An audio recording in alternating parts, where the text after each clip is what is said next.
Ó yà mí lẹ́nu.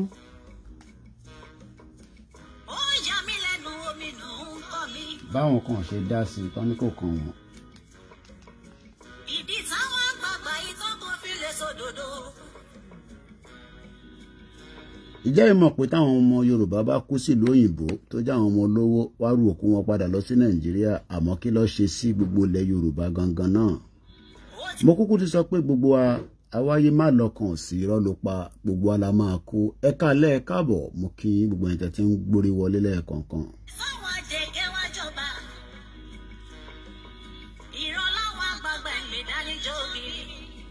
Mo kí wa pé ẹ káàbọ̀ sórí ètò.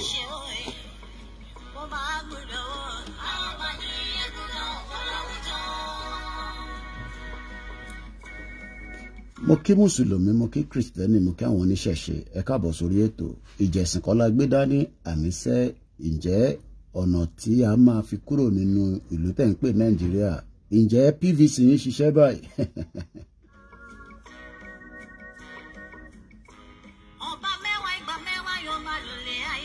Bẹ́ẹ̀ni.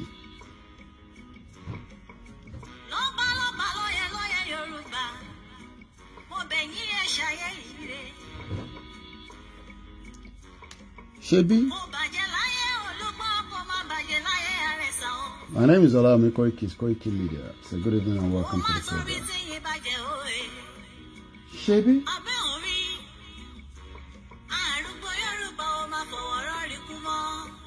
A máa lọ níjọ́ kan ó kù díẹ̀. Very good evening and welcome once again. Ṣebí?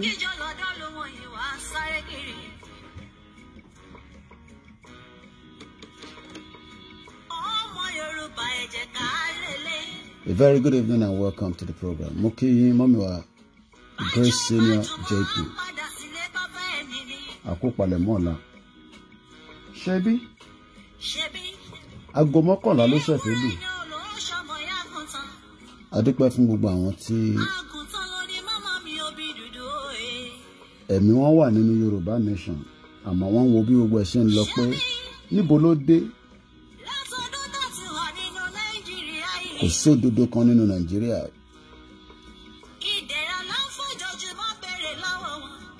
Ẹ má bínú pé ẹ̀rí wa látàárọ̀. Iṣẹ́ pọ̀ díẹ̀ náà ni. A dúpẹ́ fọ́lọ́run.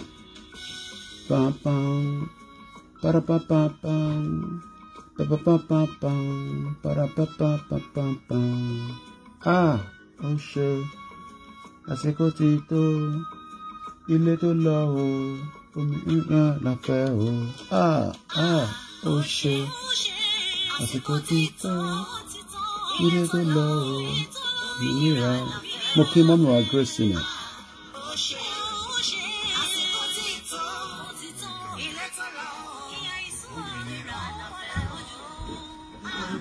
Mo kí ìyàwó Janet tí wọ́n bá wa fi orin ẹ̀mí gígùn àtàláfíà tí a fi ń bá eré Yorùbá Nation, torí pé olúkálùkù ló ní talent tèmi ń lò ó yàtọ̀ sí tí wọ́n máa lò.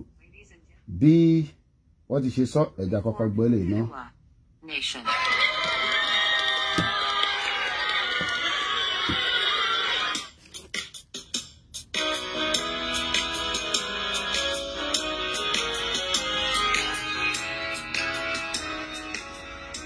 Iṣẹ́ wà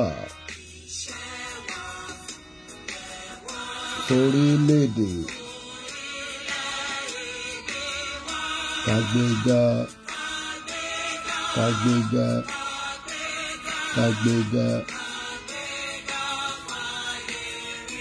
ìgbàgbọ́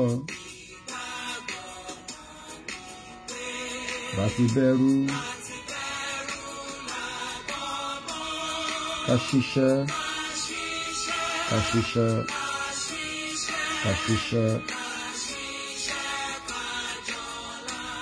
ìṣọ̀kan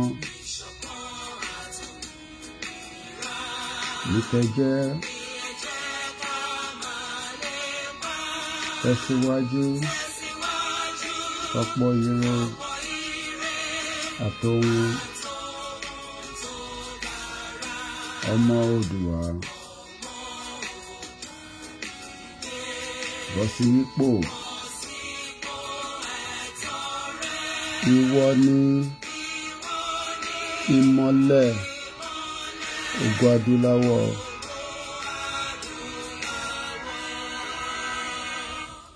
Àwa ní ìmọ́lẹ̀ ògo adúláwọ̀. Mo máa tún wọlé dé. Wọ́n ní bíyàn bá dé tó bá kí ara lé, á dàbẹ́ni tí ó ń jọ rẹ̀ lójú. Ọlọ́run ọba tó dá mi kò ní jẹ́ kí n jọra mi lójú, nítorí pé ẹni bá ti jọra ẹ̀ lójú ó máa parun ni. Bí a ti ṣe ń sọ fún èèyàn wa pé ìtagbédání yóò kì í ṣe eré. Ìtagbédání tó ní big impact in the lives of millions of people. Lótìtọ́ lódodo, mo fi ti kábíyèsí Elédùmarè. Bó bá jẹ́ ti Kristẹni ni, màá máa kí yín ní kíkí ọlá. Bó jẹ́ ti Mùsùlùmí, a máa kí yín náà dáadáa. Bó jẹ́ ti ẹ̀yin oníṣẹ̀ṣe, mo máa kí yín náà. Mo kí ìyá wa Tóyìn Ìgbẹ́sàn. Torí pé bàbá jẹ́ pé ti tẹ̀sìn, ẹ̀sìn mẹ́ta kọ́ ló wà láyé. Ẹ̀sìn tó ń bẹ láyé ní ibi tí làákàyè tèmi dé, tàbá ní ká máa kà ó ju 500 lọ.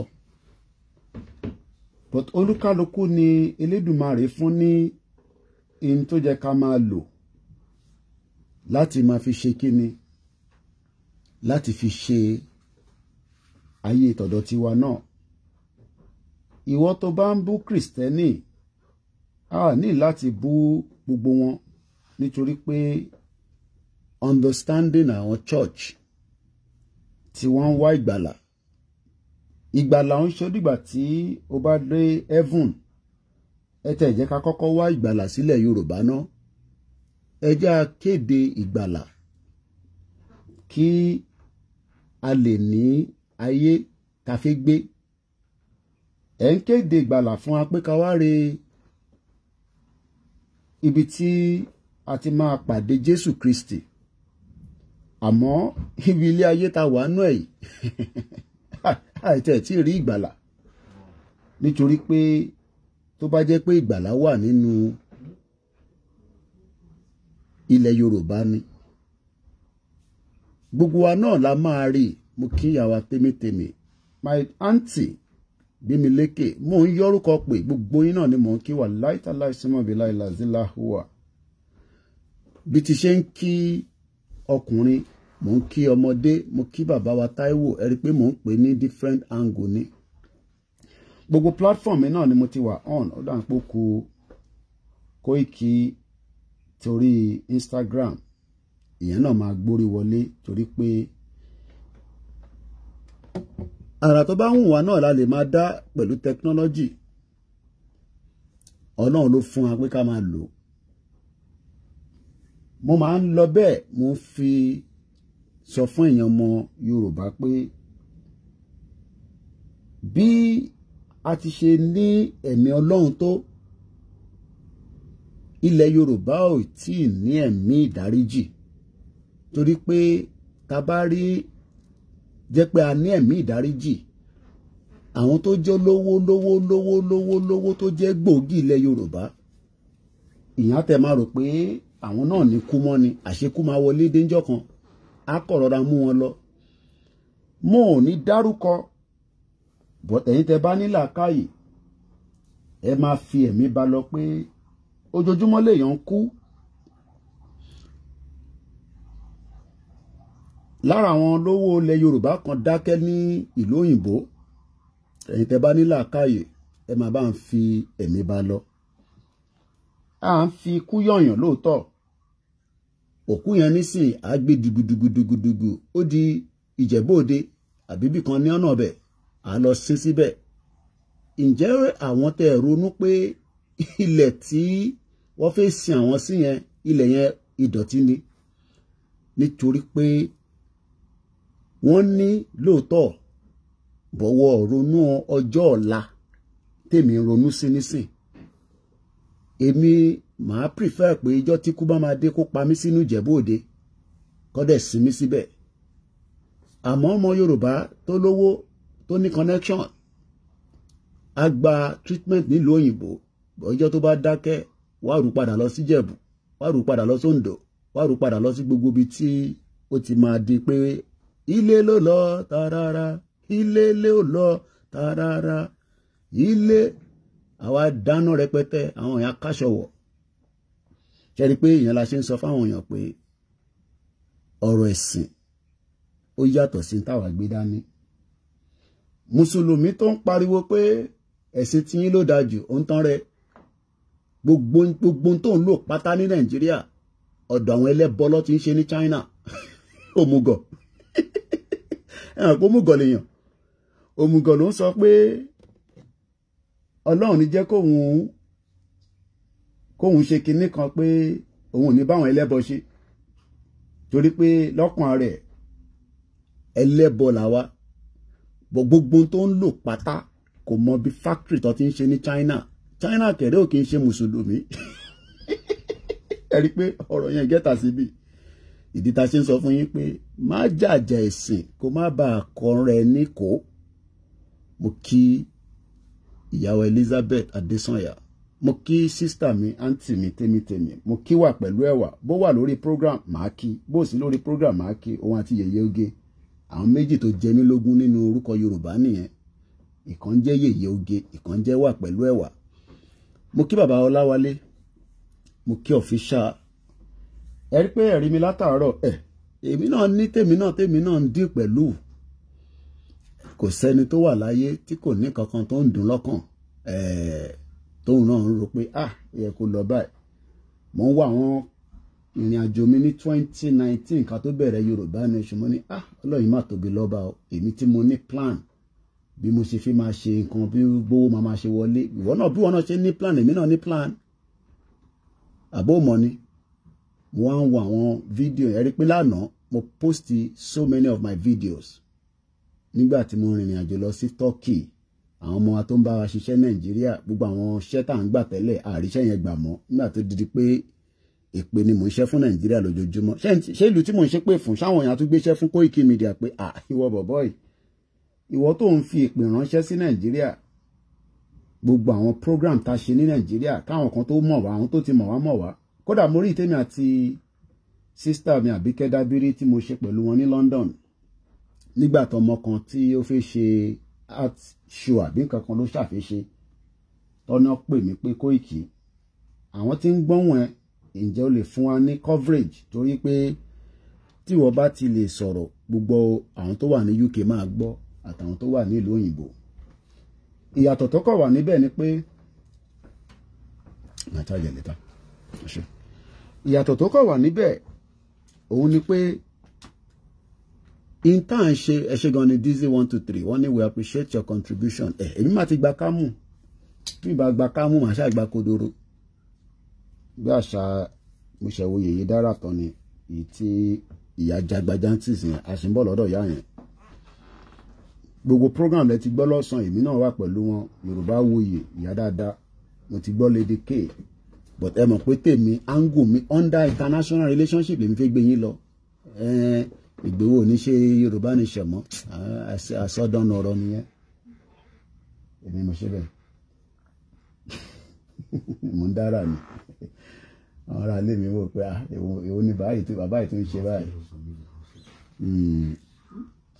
So ìdí tẹ́ ṣe rí mi bí ṣe sọ, bí nǹkan kan bá ṣe ń dúnyàn náà lọ́kàn, ìgbà míì ìyàn kọ́ lọ sí mo kí ẹ̀gbọ́n mi ọmọ gbọ́ láwọn ọba ìyá wa Ṣẹ̀kínà tọmọ wù mí, mo ṣe ń kẹ́yìn yẹn wọn dáadáa, mo lè fi gbogbo èní kí yín. Ní tọ́pìkì kankan jọ yóò ní the same topic náà là ń lò. I know one of Henry Fajemirokun house in Aldgate at the City of London. I was there once afternoon in 1986. It was very big. Wow.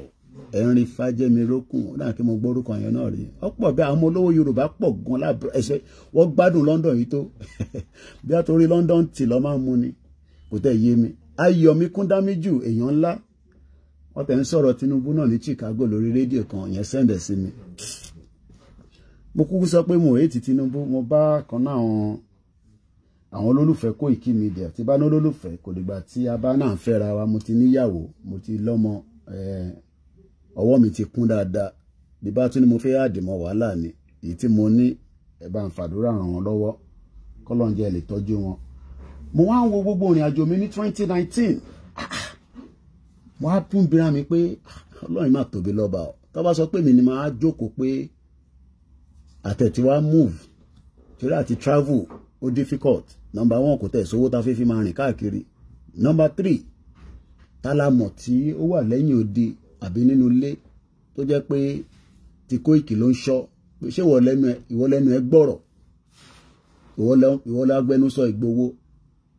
Ṣẹ́rí gbogbo àwọn tí wọ́n ń sọ pé Ìgbòho tó àbá ẹ̀ tí ìdárúkọ Ìgbòho bàámi tó dání orúkọ ẹ̀ ló ń jáwó. So ẹ fi àwọn sisters wa àwọn ti sọ̀rọ̀ lé lórí. Ṣẹ́rí gbogbo area yẹn mi ò fi lọ síbẹ̀. Àná àwọn G7 wà ní Japan kí ló ń sọ lèmi fi máa mọ tó ń sọ òmùgọ̀ ọmọ àwọn tó ń pè ní G7 àwọn yẹn wà ní Japan nísìn. Kódà Amẹ́ríkà tó bọ́ǹbù Japan gbogbo wa ti gbọ́ history yẹn rí. Amẹ́ríkà tún apologize nísìn ni wọ́n sì máa wá apologize fáwa náà fún wàhálà tó dá sí wa lọ́rùn tí ayé wa fi lock.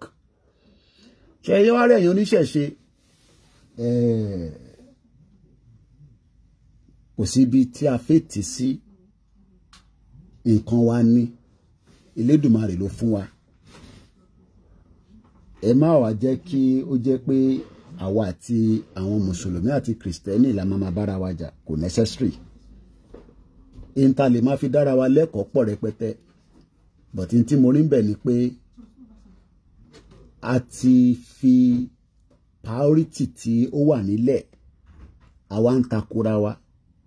Lótìtọ́ bí wọ́n bá wò ṣé kò jẹ́ kí irú àwọn bàbá Adébóyè sọ̀rọ̀ nípa Yorùbá nation wọ́n ní láti sọ̀rọ̀ but àwọn náà wò pé gẹ́gẹ́ bí làákàyè tí Elédùmarè fáwọn náà àtẹni Ọlọ́run torí mi gbọ́dọ̀ sọ pé wọ́n kì í ṣe ni Ọlọ́run pé táwọn bá sọ níbi tí Tinubu fẹ́ ṣe president ìjẹ́ kò ní dá wàhálà lẹ̀ Ọ̀ṣínbàjò wà níbẹ̀ wọ́n gbọ́dọ̀ protect interest ẹ̀ ọmọ wọn ni short man devil.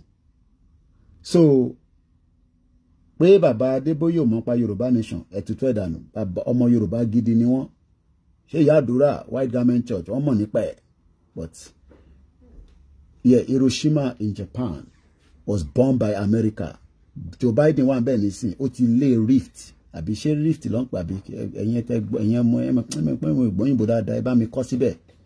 Joe Biden ti lọ fi fúláwà pé kọ́ má bínú pé àwọn làwọn bọ́ǹbù wọn ẹ bá fi déètì Àjàní Àjàlá mo kí ẹ gbogbo ẹ̀yin ti Libya bí ṣe ń kí gbogbo ẹ̀yin tí ẹ máa ń wò pé kí ni Koiki fẹ́ sọ torí ẹlòmíì tèmi fẹ́ sọ yẹn gangan ló fẹ́ gbọ́ kò ń ṣe pé tí Yèyé Dára máa sọ mo ti gbọ́ Yèyé Dára nísìn ṣẹ́rí ìyá burúkú yẹn Dúpẹ́ Onítìrì ìyá yẹn ó máa padà wọlé ní wàhálà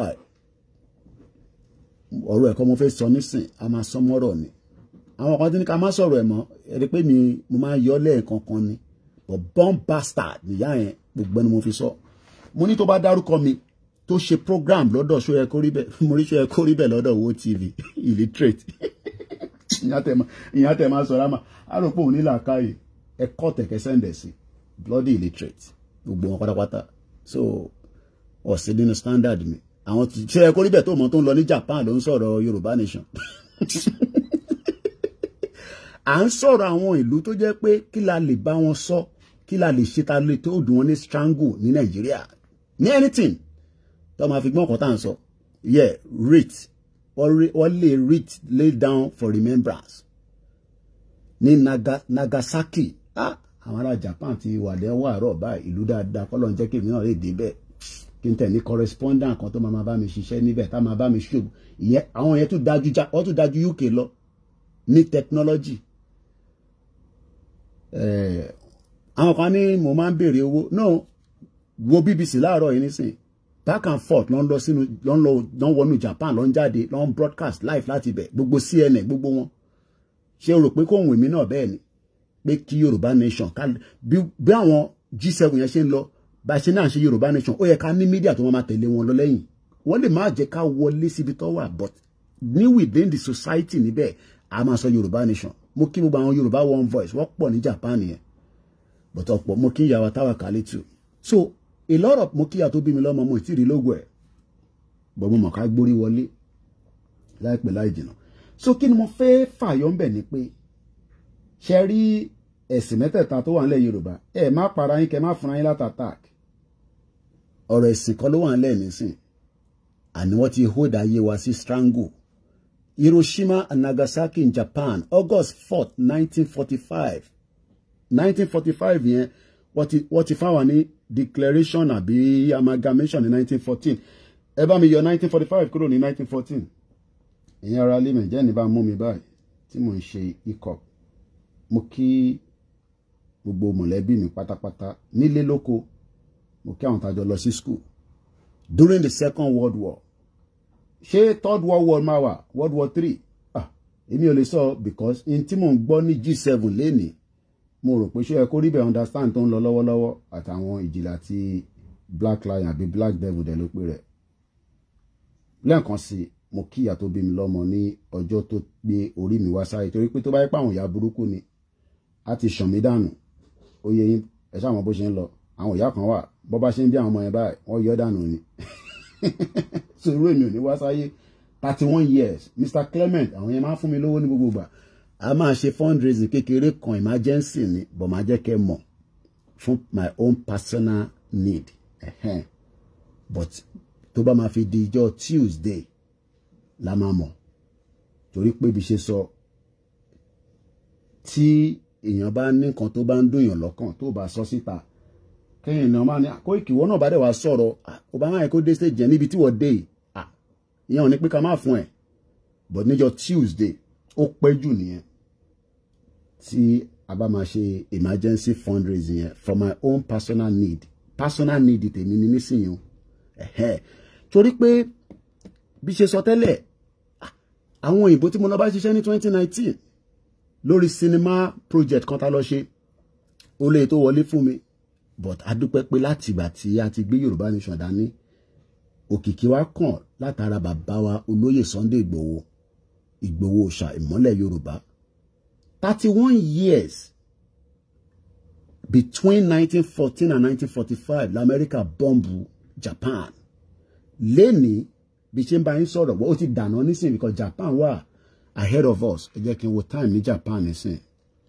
ẹ má bínú pé gbogbo bẹ ṣe ń rí screen yẹn Koiki ó lélẹ̀ tó ṣe ní technology wà fún nìyẹn Japan ìlú dáadáa gbogbo population wọn 125.7 million tó bá ti ní GDP wọn is 4.9 trillion tó bá ti ní passport Japan mo mọ̀ bí o máa ní àbóni ní ọmọ kísàmì Japan náà níbẹ̀ a mọ̀ pé tiwọn náà kọ́ ló ń ṣe lọ títí bọ̀ èèyàn dáadáa ni aago méje ti lò ní Japan mo kí gbogbo àwọn mo láwọn ẹ̀gbọ́n kan náà tó wà ní Japan àtàwọn ọmọ Yorùbá tó pọ̀ ńbẹ̀ àtàwọn ọmọ Ìgbò pọ̀ ńbẹ̀ aago méje ti lò níbẹ̀ lẹ́ẹ̀kan sí tó o bá gbọ́ platform yìí rí nígbà ló ń pè ní Koiki Media àwọn kan béèrè pé jọ́ọ̀ ní Yorùbá máa ṣe máa bọ́ sí ìwọ ọmọjọ́ tí wọ́n dá Nàìjíríà sílẹ̀ ni ìwọ tó ń béèrè pé jọ́ọ̀ ní Yorùbá ní ṣe máa bọ́ sí àbí ìwọ tó ń sọ pé kò ní bọ́ sí ṣé ìwọ ọmọjọ́ tó dá Nàìjíríà sílẹ̀ ìjọ tó dá Nàìjíríà sílẹ̀ ọ̀ tí ìbéèmí àti ẹ̀ so ilé tá à ń dì pẹ̀lú ìjọkíjọ tó máa bọ́ sí mo kí grandma ó yẹ kí n play audio ọmọ Oòduà tí ẹ fi ránṣẹ́ sí mi mọ́mí àwo ní ẹ̀jẹ̀ ń wá ibo mo send ẹ̀ sí náà mo send audio yẹn sí ẹja gbọ́ audio kan náà àwọn ọmọ wa tí grandma mi kan àwọn ọmọ Oòduà ẹja gbọ́.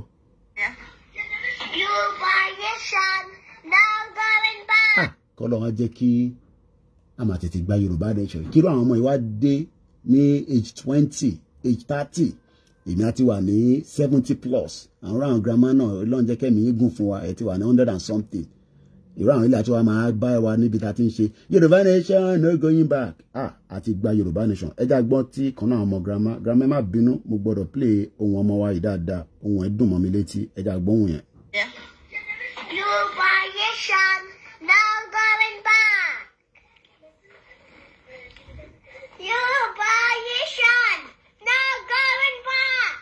ẹ̀yin tẹ́ ń gbọ́ voice ọmọ yìí èmi náà mọ age ẹ̀ bí age ò lẹ pé ọmọ yìí ẹ kọ bá mi kọ́mẹ́ǹtì síbẹ̀ gbogbo yín náà mo ka kọ́mẹ́ǹtì lọ́tún lọ́sì. Yoruba nation, no going back. Yoruba nation, no going back. ẹ wo voice tọmọ yẹn fi sọ̀rọ̀ Yoruba nation no going back. Akeem Ademoke Truth and Question sọ pé ọmọ yẹn máa jẹ́ bí 4 years old. ìjọ òun la wá fẹ́ dúró tí irú àwọn ọmọ yìí ìjà wà ń ronú àwọn ọmọ yìí èèyàn kan ní 3 years so in between 3 and 4. mo fẹ́ padà sí Japan orí G7 lèmi fẹ́ sọ̀rọ̀ lé lórí ṣé mo pé èmi á máa sọ̀rọ̀ from the international side of things. ìyàn kan máa ní kò ní sógun à ń tọ́ra wá ní bógun bá wà ìyàn á kó ìyàn máa kú ní ṣé gbogbo Japan ló kú ní 1945 ibi tí mo fẹ́ lò nìyẹn. èyí tẹ̀ ní ẹ ọlọ́run jẹ́ ajagun èmi náà ń bẹ ọlọ́run kó má jà ajagun grandmama ti fún wa ní èjì yẹn wọn lọ́mọ ọdún 4 ni ọlọ́run bá ń dúró ti ọmọ yẹn ẹ rán mi létí ká tó play ọdí ọmọ yẹn ká tó lọ Mr. Oseni kí ló dé ọmọ yẹn tí pé 7 bọ́ ọlọ́run fún lẹ́mìí gúngùn á tún ṣe ju grandma lọ tí èèyàn gbọ́dọ̀ máa gbàdúrà kọ́ ọmọ yẹn ṣe jù yàn lọ ni bí ti ṣe sọ by Tuesday ẹ bá ń fi sínú dáárì yín we might do just a quick emergency fund fún personal need mi so tá bá ti accept bẹ́ẹ̀ Tuesday ẹ kọ́kọ́ sínú dáárì yín lágbára Ọlọ́run. 1945 ìjà kan bẹ́ lọ ní gbogbo ọ̀nà Japan America ń bọ́ǹbù wọn lọ tó ń lọ rẹpẹtẹ wọ́n ní World War II dé ẹ mọ̀ pé wọ́n lò náà bàbá wa tí wọ́n san owó fún. ìjẹ́ ti rí fídíò bàbá kan tó ń sọ fún America nísìn pé kó san 1 million close here ṣí wíńdò yẹn kátẹ́gùn àlàáfíà máa mo kí wà látà èèyàn ti Kóìkì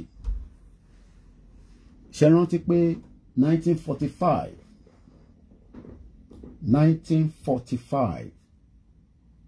the Second World War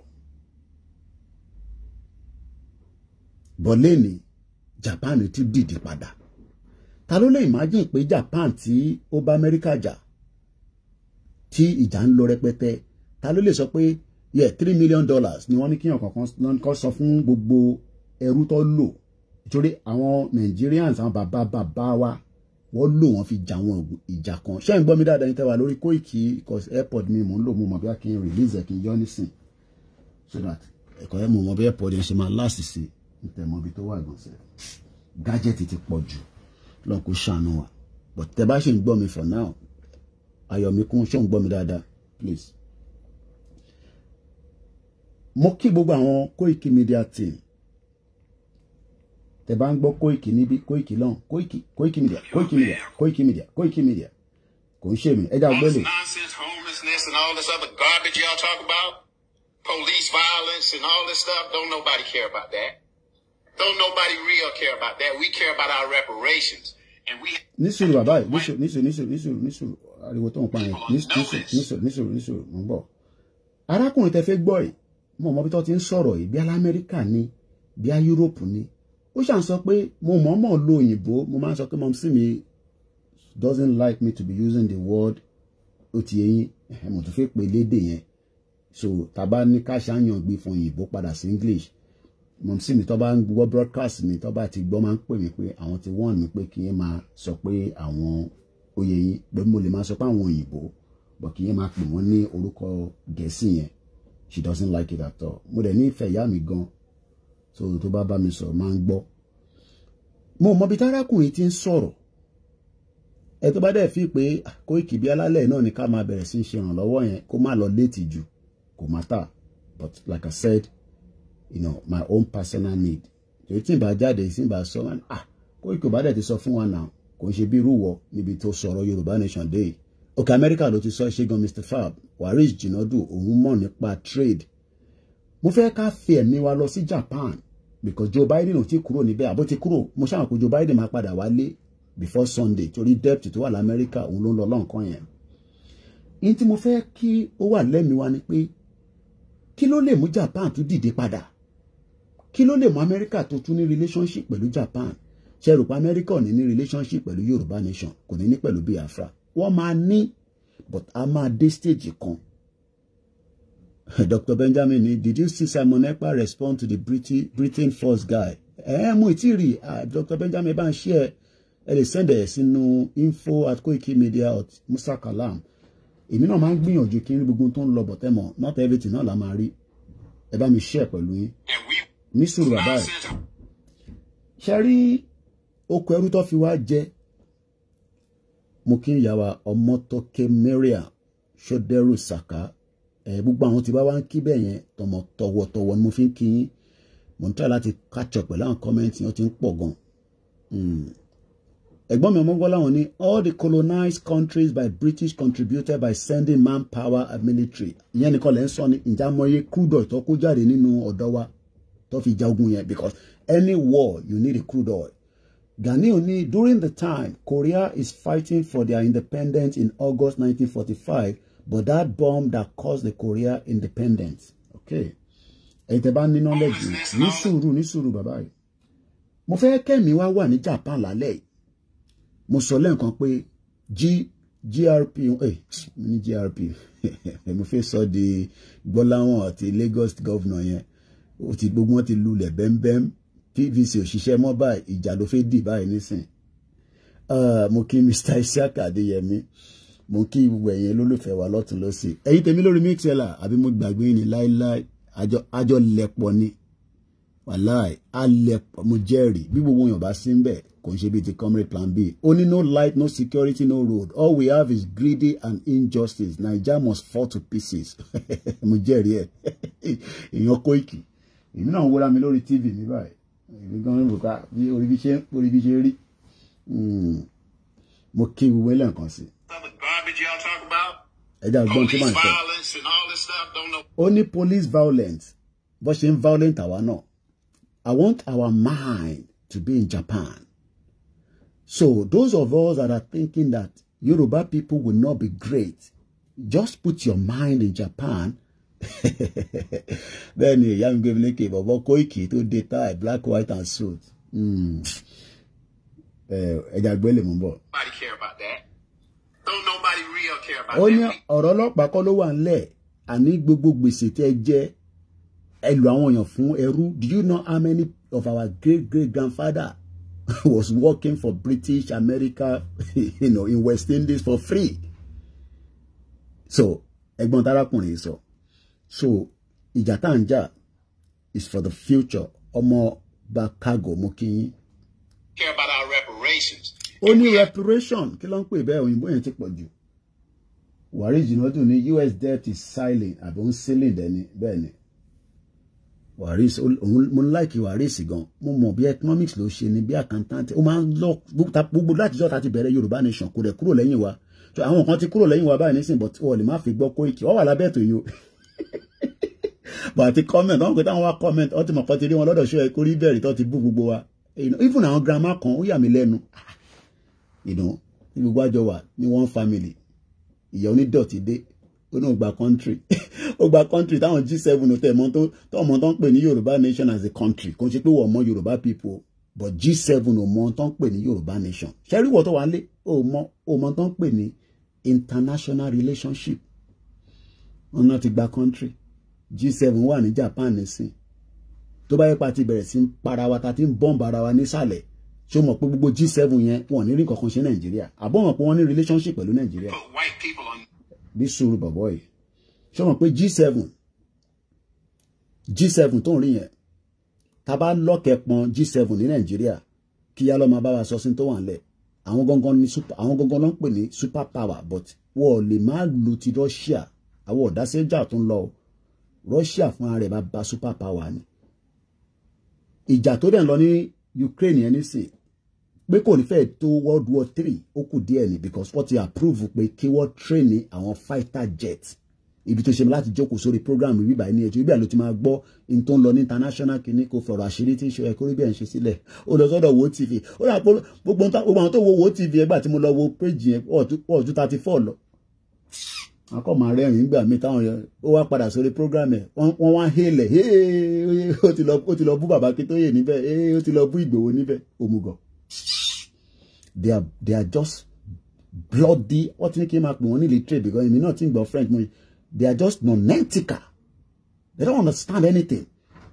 Àwọn gba country. Nbo le gba sí àdúgbò. Sójú ẹlẹ́gba ló gbà sí nàbí Okoko Michael. Do you know what is going on in the world? Ẹlòmíì mọ̀ tó ń lọ láyé o. Ṣé kò rí bẹ́ẹ̀ kò mọ̀ international thing tó ń lọ láyé. Ó kàn gbọ́ ká kàn ṣe Yorùbá nation. Wọ́n kàn wọnú ẹ̀. They don't even understand how the world works, you know. They don't understand what it means, you know, when we call international relationship. Àfẹ́gbà country, tá bá ti fọ́ ẹpọ̀n wọn nísàlẹ̀. Ó yé yín, ẹpọ̀n yẹn a lè fọ́ anyhow. Sórí wóró ẹpọ̀n yẹn tó bá ti lè fọ́ báyìí, ọmọ ti tán nìyẹn. World War III don't start with that. What is sọ nísìn ní Japan pé kọ́ train àwọn fighter jet Ukraine. Ó mọ̀ pé jẹ́ ti ń lọ sí another, ó ti ń lọ sí scale mi nìyẹn. Ṣó mọ̀ pé Al-Bashir ẹ̀yin ò lè mọ̀ àní máma lọ sọ́dọ̀ ṣó ẹ kó rí bẹ́ẹ̀ jókòó síbi tó bá fẹ́ gbọ́ international, tó bá fẹ́ gbọ́ gossip wá lọ sọ́dọ̀ àwọn yẹn. Jókòó síbi báyìí kò gbọ́ ọ̀rọ̀ gidi. Mo kí ẹ to links. You know. Ó wà lọ́dọ̀ wo TV tí gbogbo ọmọ Nàìjíríà gan mọ̀. Sometimes èmi gan tí mò ń pariwo gan ṣe ṣe pé gbogbo èèyàn ló mọ̀ wá ni. Not everybody. Just bloody nonentical. Mo kí ẹ̀gbọ́n mi Ṣẹ́gun ọ̀nà. Mo kàn ń lọ in and out. Ẹ máa fẹ̀mí bá mi lọ. Ogun kan ṣẹlẹ̀ ní 1945. Àwọn kan bọ́rí nínú ẹ̀. After how many years? Ẹ̀gbọ́n mi Ṣẹ́gun ọ̀nà yìí ti wọlé, mo ti rí níbẹ̀ yìí mathematician. Ẹ bá mi dá padà wá 1945 sí 2023, how many years nìyẹn? Ta lè wá béèrè pé kí ló gbè mú Japan kó tún wá di ìlú ńlá tí gbogbo ọmọ wọn ń gbádùn lágbàáyé tí àwa ń jìyà. Yẹn kan máa sọ pé ẹ̀gbọ́n mi àwọn fẹsẹ̀ máa ní ẹ ká má jagun. Kò ní da fẹ́ni tó bá ní ká má jagun. Ogun máa jára ẹ̀ ní tó tàbá jagun yẹn. Àní jákè ni 79 years ago àbí 78 ẹ ṣe gan ni àwọn mathematician mi ti dé. Bẹ́ẹ̀ ni ó fẹ́ gbọ́ current news ó lọ sọ́dọ̀ ṣó ẹ kó rí bẹ́ẹ̀. Níbo ló ti fẹ́ gbọ́? Ó lọ sọ́dọ̀ wo TV. Inú ẹ̀ dẹ̀ ń dùn ó ti lọ bá CNN sọ̀rọ̀. Oh my God. Àti wọ one chance. Ẹ jókòó kẹ́ gbọ́dọ̀ gidi international news là ń sọ níbà international relationship. 78 years ago, according to the comment tí mo ń wò lórí TV mi báyìí, ibi tí technology dé nìyẹn. 78 years ago. Kí n gba gbìyàn kan fi wọlé lórí request lórí Instagram àwọn iṣẹ́ yẹn níbi báyìí má bínú. Kò ṣe ṣe lálẹ́ tábàtẹ̀ máa ṣe. Grandma Felicia àjàgbé nígbà tí inú mi ò kí ń lọ sílẹ̀ kí n dáadáa. Ẹni ẹ jókòó sí bí kẹ farabalẹ̀ kájọ gbé ọ̀rọ̀ yẹ̀ wò. Àti gba country tẹ èmi gba country tí wọ̀gùn lè lọ́lé. Wàláì tó bá declare Yorùbá nation lálẹ́, I will be on the first flight back home. Tí mo mọ̀ pàtí gba government tí flag Nàìjíríà ti wálẹ̀. Jókòó sórí YouTube wọn náà gba country call country. 78 years ago, there was a fight going on in Japan. Kí ló lè mú Japan kó padà sókè, where they are now 4.something trillion dollars. So why are we scared of ogun? Kí ló ń bà ní sọ̀rọ̀? Kí ni nǹkan tó ń bà wá lẹ́rù? Òkè tá bá ja ogun, àwọn èèyàn máa kú, wọ́n máa destroy nǹkan kan, airport tí Fúlàní nínú ẹ lórí tó bá dé airport. Ìtọ́lọ́pàá ẹ wo ọlọ́pàá tí ṣe mọ̀ pé ṣe rí pé that's why we say ilé tẹ̀ràn mi létí nísìn nígbà tí Ṣeun Kútì gbọ́ ọlọ́pàá létí ẹ̀yàn olórí burúkú ọmọ Yorùbá. Yes, I mean Ṣeun Kútì doesn't have to support us, ọmọ àlè ni ṣèbí Yorùbá lòun ṣèbọ́ ti ń dì pẹ̀lú ẹ̀ nísìn but ibi tí mo fẹ́ lò kọ́ nìyẹn.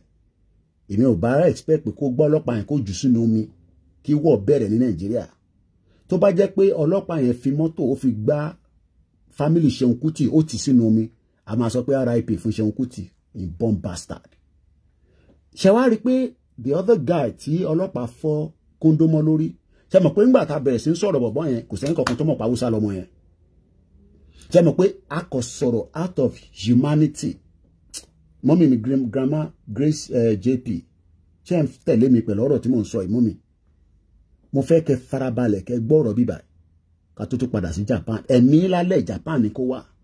ẹ jẹ́ ká kọ̀ padà sọ́dọ̀ Ṣeun Kútì ò ní láti tẹ̀lé wa ìkọ́ wọn sọ̀rọ̀ gan nígbà tá lọ sí gọ̀gàn tó ní màálù náà dà sí kinní kan ṣàfihàn ọ ní kódà gbà tí Tony Nnamdi wá sọ̀rọ̀ nínú kinní wọn èmi dẹ̀ lọ sí celebration yẹn rí èmi tí ń lọ Nàìjíríà kò ń ṣe léni I was in celebration mo rántí yí ẹ̀yẹn mọ́ bọ̀ ibi tí mo fẹ́ lò kọ́ nìyẹn ṣé mọ̀ pé nígbà tí incident Ṣeun Kútì ṣẹlẹ̀ everybody was castigating him blah blah blah no even if you disagree with Yoruba nation it doesn't matter ọmọ Yorùbá ni àkọ́kọ́ gbọ́dọ̀ sọ pé nationalist Yorùbá come first Adéyínká grandson bó ṣe wà ní prison yẹn I'm not happy because Britain ló dá wàhálà sílẹ̀ tí Adéyínká grandson fi wà ní prison because if Yorùbá was Yorùbá kingdom Adéyínká grandson will not be in UK I will not be in UK ó wá better kí mi àti Adéyínká grandson kájọ máa square out as under politics ni mo mìíràn ní Yorùbá land Adéyínká grandson ní wọ́n máa ṣe títì kébì nínú àti ṣe títì já kọ́kọ́ sáré lọ sí space àmà tákà bẹ́ẹ̀ now nígbà tí ọlọ́pàá fọ́ mo kí bá dìwà àrò mo rí owó tẹ fi ránṣẹ́ lórí cash app àmì ìmọ̀ akọ́ jí báyìí akọ́ rí £10 £30 £80 but like I said I need your support gbogbo èèyàn wa for my own personal need àdèmà sọ bó bá ṣe jẹ́ later àwọn kan mi wà inú ìwé lẹ́tí máa kà torí pé àwa náà gbọ́dọ̀ declassify àwọn kankan ìwé bá sọ pé èèyàn ìlànà orí ní ọ̀kan bá náà ní ìdòwò sọ fún wọn pé nígbà tí BBC bá ní àwọn fẹ́ gba TV license lọ́wọ́ yín kó sọ pé olówó prison ló máa lọ. now ṣé mọ̀ pé nígbà tán ná kóńdó mọ́ bọ̀bọ́ yẹn lórí grandma mi Grace ti dá mi lóhùn ṣé mọ̀ pé ajáde mo sọ̀rọ̀ mo ò tẹ́ ẹ mọ̀ bóyá bọ̀bọ́ ẹ o ṣí Ṣòwòrẹ́ ṣe gbé ọ̀rọ̀ yẹn sórí ẹ mọ̀ pé Ṣòwòrẹ́ ni mo rí lọ́dọ̀ ẹ̀ níjọ́ mo ṣe program tèmi náà sọ̀rọ̀ bọ̀bọ́ yẹn kódà mo ò tẹ́ ẹ wá kí àpè YouTube lè block mi ṣé mọ̀ pé mo show video bọ̀bọ́ yẹn continuously which is not meant to be because normally YouTube máa tẹ̀ wọ́ndà tó bá ní wọ́n ń já program àwọn alẹ́ those things doesn't work like that it's all called AI artificial intelligence so kí lẹ́mí pé wọ́n ná ṣe Facebook aráyé yìí ni wọ́n ní wọ́n wà lábẹ́ program wọ́n ń já program àwọn alẹ́ illiterate people born bastard ṣé mọ̀ pé we were feeling for that boy because ọmọ kékeré ni bọ̀bọ́ yẹn kò tí lè pé 20 years old but èmi ò mọ̀ kọ́ máa Hausa ni bí Hausa ni bí Fúlàní ni ó lè má ní record kankan ó lè má ní driver license tó fi ń wọ̀ ọ̀kadà yẹn ó ń gun ọ̀kadà nílẹ̀ Yorùbá wọ̀ bí èmi dá kí n gbé mọ́tò jáde bí mọ́tò wàlátà ṣe wà yẹn kí n ní wàlátà ó yá sáré wá sí ìgbà yẹn gbé mọ́tò ẹ̀ ọ̀ bí mi dá that's the society that works àtẹ̀wá bọ́dà nípa ẹ̀ṣẹ̀ tí bọ̀bọ́ yẹn ṣe mọ́ human feelings pé ẹ̀yin mẹ́ta lórí ọmọ yìí ẹ ti gbọ́kadẹ̀ ẹ tún wá là nǹkan ọmọ lórí ẹ wo báwọn ọlọ́pàá ṣe lọ bá délé ẹ wo bó ṣe lọ bá nínú náà ti lé ní community wọn ẹ wo dìndín ọlọ́pàá gbéra ó lọ bá ní community wọn that shows the marginalization tá à ń sọ but àwa gbà táwa máa sọ̀rọ̀ àrò pé ọmọ yẹn mo kí n bàbá ìyá mi Abídèmí Gold Oriental tọ̀wọ̀tọ̀ mo fi ń dárúkọ yín mà àrò pé arákùnrin yẹn pé Haúsá ni ká má tẹ̀sọ́ pé Fúlàní ká tẹ̀sọ́ pé Haúsá ni àrò bẹ́ẹ̀ àrò ti human feelings pẹ̀lú ẹ̀ pé inú òrùn ẹwẹ̀ ẹ̀jẹ̀ yẹn bó ṣe ń gush ẹ̀rí pẹ́jẹ̀ yẹn fresh kò kọ̀ ṣe é mú ni nígbà tá à ń ṣe mẹ̀jẹ̀mẹ̀jẹ̀ we were feeling for that boy later on táwa ṣe realize pé so it's even an house definitely ó ti commit offence ní Lagos State because I'm very perfectly sure lára àwọn tó kó dé láti Kano ó lè jẹ́ láti Niger we don't know because nobody has no data but we know that the guy is a northerner but because we Yorùbá aranta ṣe sọ pé a máa fi tiwa sílẹ̀ a fi Ṣeun Kútì sílẹ̀ a fẹ́ lè condemn ẹ̀ àwa gbé ti even though Ṣòwòrẹ́ have never left Ṣeun Kútì he has been with him but àwa fi tiwa sílẹ̀ àwọn kan ní Koiki shut up can you slap police in UK money no I cannot slap police in UK because I live in a society that works that's why we found Ike Ekweremadu guilty and we send him to prison bẹ́ẹ̀mi náà bá ṣẹ̀ nílùú ẹ̀ nítorí máa ṣe fẹ́mi náà nìyẹn and that's why we are saying the society in Nigeria is as bomb bastard it's not going to work so lórí ọ̀rọ̀ yẹn nìyẹn I just want to clear that air so if you are still one that is against Ṣeun Kútì like I said, it doesn't have to support our movement. It's okay. I think he has a show. One only show can Spain show anything called Lomo because they are trying to delay him. To my miss only big concert continue eko se ni Mokalodo Ṣòwòrẹ́. but it's not going there anymore because the way it is right now, they are using one forí ṣeun kútì wọ́n fi ń fàgbọ̀n bẹ́ẹ̀ mi náà ṣe sọ pé a máa forí àwọn kan fàgbọ̀n ni. Let's go back to Japan. Yes, hypocrisy ló máa pa gbogbo àwọn Yorùbá bẹ́ẹ̀ ni maize gold, not everybody but majority. Yeah, a lè ní sùúrù bọ̀bọ̀ yìí. I mean, a lè sọ pé àwọn ọmọ Igbo inú wọn ń dùn, not the Biafra folk call, but those bomb bastard obedient think that they can go and bring Peter Obi to come and rule over us. Kò ní dá fún gbogbo yín. Not that I support Tinubu, but none of them are all good. I've never support and I'll never endorse Tinubu. Gbogbo ìtẹ̀dẹ̀ ń sọ lórí ti gbowó pé bàbá ẹ̀rí pé mi ò fi sọ̀rọ̀ lọ sí area because èmi ti kọjá stage yẹn. Mo filẹ̀ fáwọn tó lè treat case yẹn. Mo dẹ̀ rí pé my beautiful sister Yorùbá Wuyi ó treated dáadáa. Mo gbọ́ ṣe kó rí bẹ́ẹ̀ náà rà pé yèé dára ò jáde lálẹ́, so I'm sure òun náà máa bá treated dáadáa. But tí ìyá onídọ̀tí tẹ́ ń pè ní dúpẹ́ ni mo dúpẹ́ ní tìrì ló gbẹ̀yìn tẹ́ náà support ẹ̀kọ́. Bomb bastard ni gbogbo yín ṣe bí operation ìlú ṣe ń operate ní dúpẹ́ ní tìrì ṣe ń ṣe yẹn. Tá à ń sọ fún yín pé ẹ jẹ́ ká tọ̀ síbì kan kí gbogbo ẹ̀ kó ṣí sójú kan. Mo gbọ́ ìjìnlẹ̀ díẹ̀ náà ni mo kàn gbọ́. Èmi máa ń káàkiri máa lọ ń gbọ́ wọn. Gbọ́ àti tẹ́lẹ̀ lọ́mọ ló gbogbo ni máa lọ ń gbọ́ máa kọ́ snip view ni mo kàn fi kí ló ń sọ. Gbogbo wọn snip view máa lọ ń gbọ́ wọn. Ẹ̀gbọ́n kan wà lórí burúkú ẹ̀gbọ́n àwọn ẹ̀gbọ́n òṣì ẹ̀yẹ ẹlẹ́pọ̀n búlù èyí tí ẹ̀pẹ́ pọ̀n yìí ti jò tán mo kí mọ́mì mi bí sí má pọ̀njọ́ ọlá kó tó gbórúkọ yín lọ sókè mo kí dáadáa. Jimoh Razak bó ń ka kọ́mẹ̀ntì náà má bínú ó ní how do you care for your people when you don't even know who is Nigeria. Bẹ́ẹ̀ni àná àtẹ kí à nípa ọmọ Hausa tó fọ́n kan mọ́ lórí ara ta wá ewu mọ́mì wa Liz mo tí rí wọn ìyá mi David Liz sister wa ọ̀ṣẹ̀ dé láti Nigeria and I hope she's back kí tó máa give too much information because a máa wà kí afẹ́ táwọn èèyàn bá wà nílé. Ṣé mọ̀ pé ìyá yẹn ló pè ló ní Koiki ìjọba ń wá nọ́mbà ọmọ ẹ̀ bó tẹ̀ jẹ́ 20,000 kì í sẹ́ndì sí ara ń ta wá nǹkan pè ní Yorùbá nìyẹn but ara ọ̀tá wá nígbà tí Ṣeun gbá ọlọ́pàá létí ọlọ́pàá tó ń pa yín lójoojúmọ́ bomb bastard. Ẹ jókòó kẹ́ farabalẹ̀ kẹ́ gbọ́ ọ̀rọ̀ gidi àwọn òyìnbó ajáde ká máa sọ èmi mo ń follow Japan yẹn látàárọ̀ bá ara òtútù mú mi mo lè ṣe sáré rédíò pé ó jẹ́ pé ibi tí mo ní owó ni ó yẹ kí n tẹ̀lé wọn máa lọ Japan yẹn ni máa kọ́ ra tíkẹ́ẹ̀tì ni máa lọ ni because that ibi tẹ́ ti máa rí network láti push ọ̀rọ̀ Yorùbá nation nìyẹn. Wọ́n yẹ ká kọ̀ jókòó sórí social media èèyàn mélòó là ń bá sọ̀rọ̀ níbí wà nísìn ẹ jẹ́ ń lọ Japan kí n kàn ná flag Yorùbá kí network kọ́kọ́ tẹ̀ sọ pé òun fi interview mi nǹkan pè ní journalism ni ẹ máa sáré kiri ìwọ náà máa lé wọn mú ni ṣé o mọ̀ pé bí Japan yẹn ṣe wà o mọ̀ pé àwọn olówó kan máa gbé ọ máa gbé private jet wọ́n máa tẹ̀lé àwọn politicians yẹn. Ìyá mi ìyá bọ́ olúbù mi bẹ́yìn òsì pẹ̀lú mi rọ́ ni mo pa bílẹ̀ bá aṣọ àjọ wà ń bèbà ẹni bẹ́ẹ̀ ni grammar comfort humanity matter first. Wọ́n sọ pé kìnnì kan ẹja máa bẹ́tò yẹn lọ. So mo fẹ́ play video kan tí bọ̀bọ́ yẹn ní Amẹ́ríkà ti jẹ gbèsè kó dá $1 million padà. Mo fẹ́ sọ̀rọ̀ nípa àwọn slave trade náà díẹ̀ àmọ́ bí program yẹn ṣe máa lọ lálẹ́ but we're gonna try our best.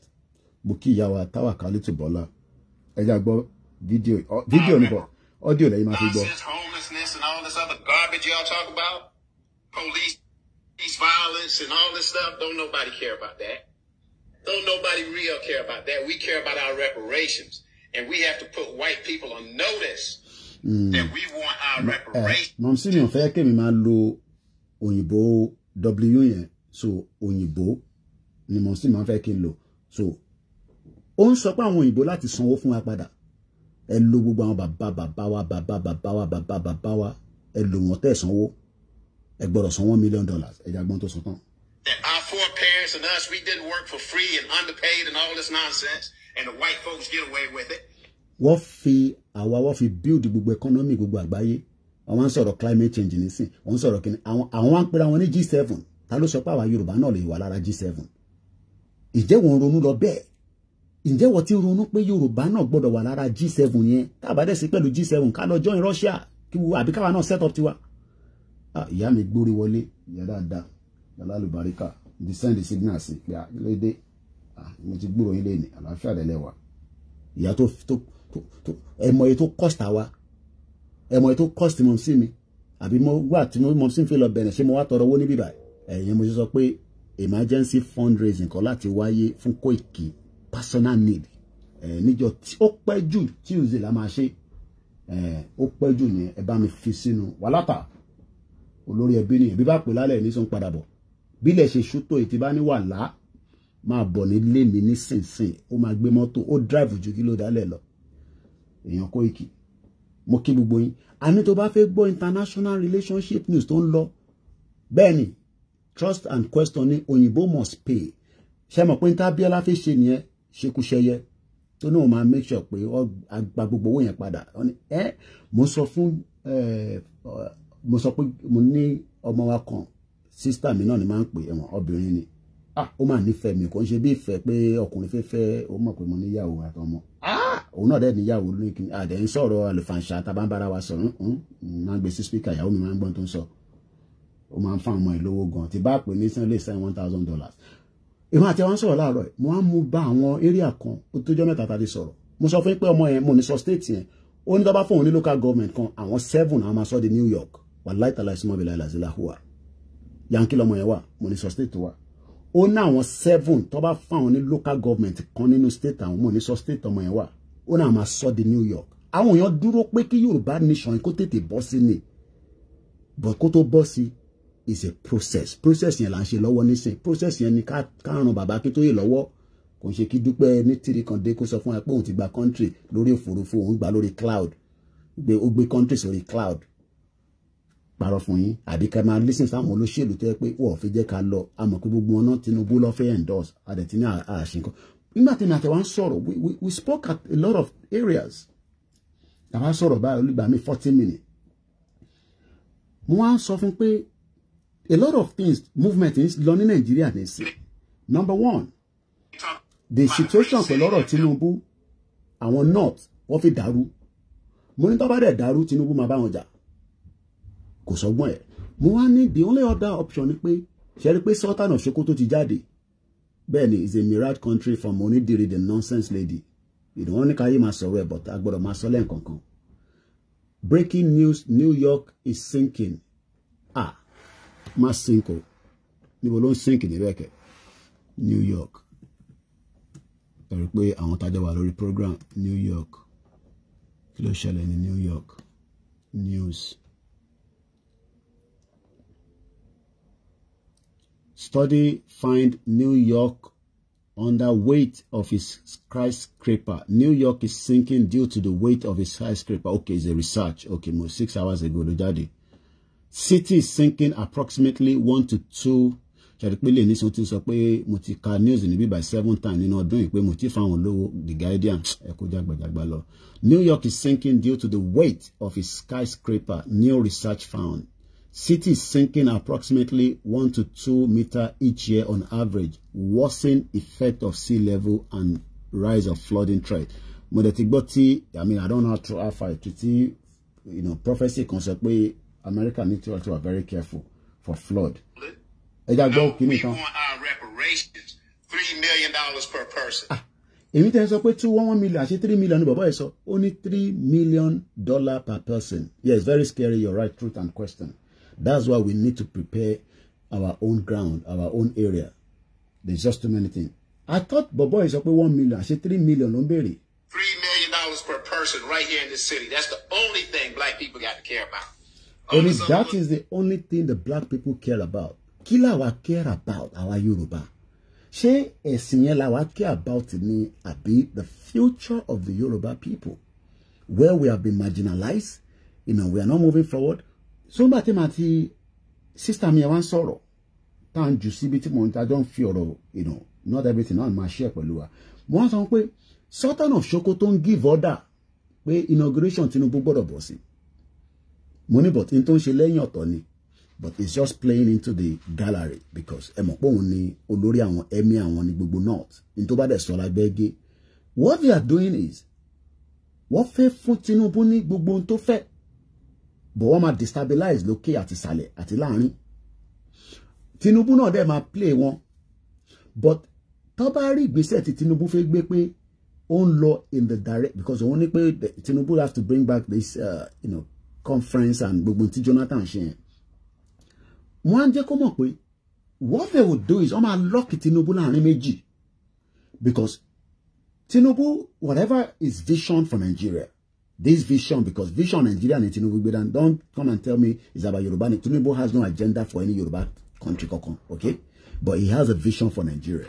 Whatever Tinubu's vision for Nigeria is still going to end up break up Nigeria. Is either will break it faster or it will break it slower. If Tinubu start putting in a lot of effort at the 4 years to Kokofi Loyi, they will destroy that government before it complete the 4 years. But Tinubu no ma play one. First and foremost, he wants to open up all the states. And for revenue, blah, blah, blah, blah, blah, blah. How long that is going to last, nobody knows. But at the last lap, need the next 4 years. I already give him the 8 years, whatever it takes. Does that stop Yoruba Nation movement? No. Does that stop us engaging with him? No. How can we say we don't want to engage with the government? Are we crazy people? In this 21st century, we either engage the government, in violence, or we engage the government in diplomacy. Two ways. You engage your government in diplomacy, or you engage them with violence. And when it's violent, that means it can lead to anything. But one thing is, the Nigeria you love is cracked. It has cracked. And it's about to crack. And this particular government will make and may, while it does not disturb the Yoruba Nation. The Biafra, how quick they want to push it, we are watching. Because the Biafra is doing their own, we are doing our own. Even though we are in kind of, cordial relationship. Biafra, Biafra, no fight now. Now our man, they deal. Tinubu, you can't fight now. No, we can't stop them. We don't know what they're doing within their internal caucus. Number one, Nnamdi Kanu must be released. Moki momini yadada. Gbogbo ina ni ma need. Bisi se so, mo so sile. Torí pé wọ́n ní tó bá ń dùn yàn lọ́kàn tó bá tètè sọ kó má di pé Koiki ò bá dẹ̀ ti wá sọ fún wa na konje. We're going to need to support my own personal need. And Tuesday, if I'm not going to need it, I'll come back out and say, no, I don't need it. But for now, Tuesday need a mark. By Tuesday, I'm going to come out and say, that support, so that we can do what we have to do. Then later on, we can be explaining the reason why I need it. I'm not going to give all the reason. Because if I give reason, then people will say, yellow mama fi blog. Toba fake pay mo fi blog, matter. BBC. TV license ministry tí bá ti son ma gbé mi lọ sí local court mi ní bí báyìí ó dé lè fún mi ní community service so mo mi abe gbogbo yín ẹ lọ máa gbáradì fún ọmọ yín Koiki Media by Tuesday. Let's come back a ṣe ń sọ̀rọ̀ lórí Japan. Ẹ jẹ́ ká padà sórí fídíò yìí. Nonsense y'all talk about we do. Mo ẹni sọ bọ̀bọ̀ òyìnbó ìtì pé àwọn ará Amẹ́ríkà ara máa ń ta wọ́n ni ara ń ta ilé tó bá gbébọn fún ní sọ́n lè pààyàn but ó ní no òun fi ṣe ní diplomacy. It is either diplomacy or violence. That's the way the world is. Violence is not a good thing. But the reason why violence kicks in is when people don't want to talk to each other. I monitor the news around the world. Talomabiti al-Bashar say, the Syria president. Do you know that he was expelled from the Arab League for more than 10 years? Now they've brought him back. But in bringing him back, one of the countries exit while the al-Bashar was speaking. Mo rántí ìlú yẹn, orúkọ ìlú yẹn.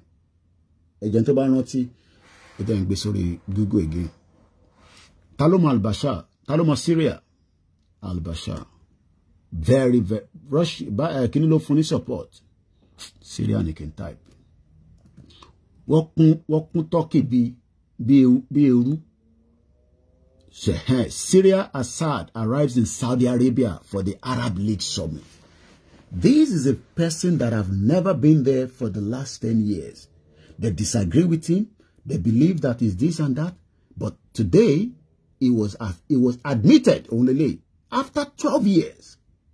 So when people think that what we are doing now, we don't want it to be violent, Koiki, stop talking violent, or ogun. No.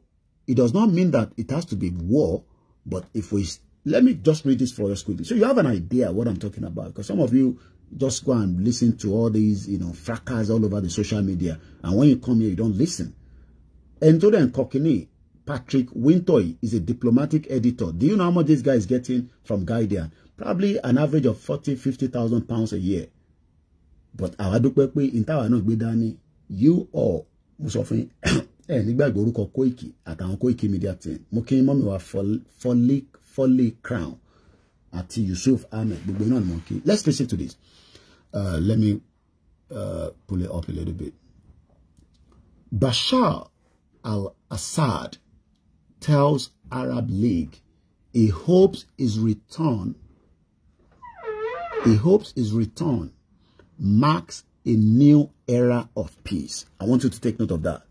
So whether Nigeria breaks peacefully or not, in the future, we will resolve whatever crisis. We cannot deal with everybody straight away, but we are just pleading to people that are not with us now. Think about the future. Tinubu is there now. Okay, fine. 8 years, Tinubu is gone. Then what happened after 8 years? Let's read this further. Assad is attending the summit in Saudi Arabia after 12 years outside the bloc over the Syrian civil war. Oh my God. Good night. I'll see you on Tuesday or other days. Okay, Mr. Moses Olaniro Odaro Olayolamasun. Waris Jinoduni Bashar is a smart guy. Hold the power here. Syria is completely destroyed. Economic wise, America blocking they can't do any business. America can do that as well when Nigeria breaks. Only the power in Lewalori, for Nigeria, like UK can do that. They will use what they call economy to kind of impoverish us more. That's if this situation doesn't get resolved amicably. And I'm sure you all know the meaning of amicably. That means we have been able to do it peacefully without any war. If we go to war and the war is not backed by the West, especially the G7 that is currently, and I'll tell you, before we come back to al-Bashar, let me just give you the list of the G7 countries that we have. So the G7 countries, in case you don't know them, let me tell you. So according to what we know, the G7, the role as host, also known as the G7 presidency, rotates annually among the members countries in the following order. Be it Toshiwaba ni wọ́n ṣe máa ń change it. France, United States of America, United Kingdom, Germany, Japan, Italy, and Canada. And the European Union is not part of the rotation. These are countries that are making a lot of decisions on me and you today. If Nigeria breaks without, get me very well, without the consent, not literally that they have to give us the consent, but should Nigeria go into where we cannot come into a dialogue to fix the internal crisis?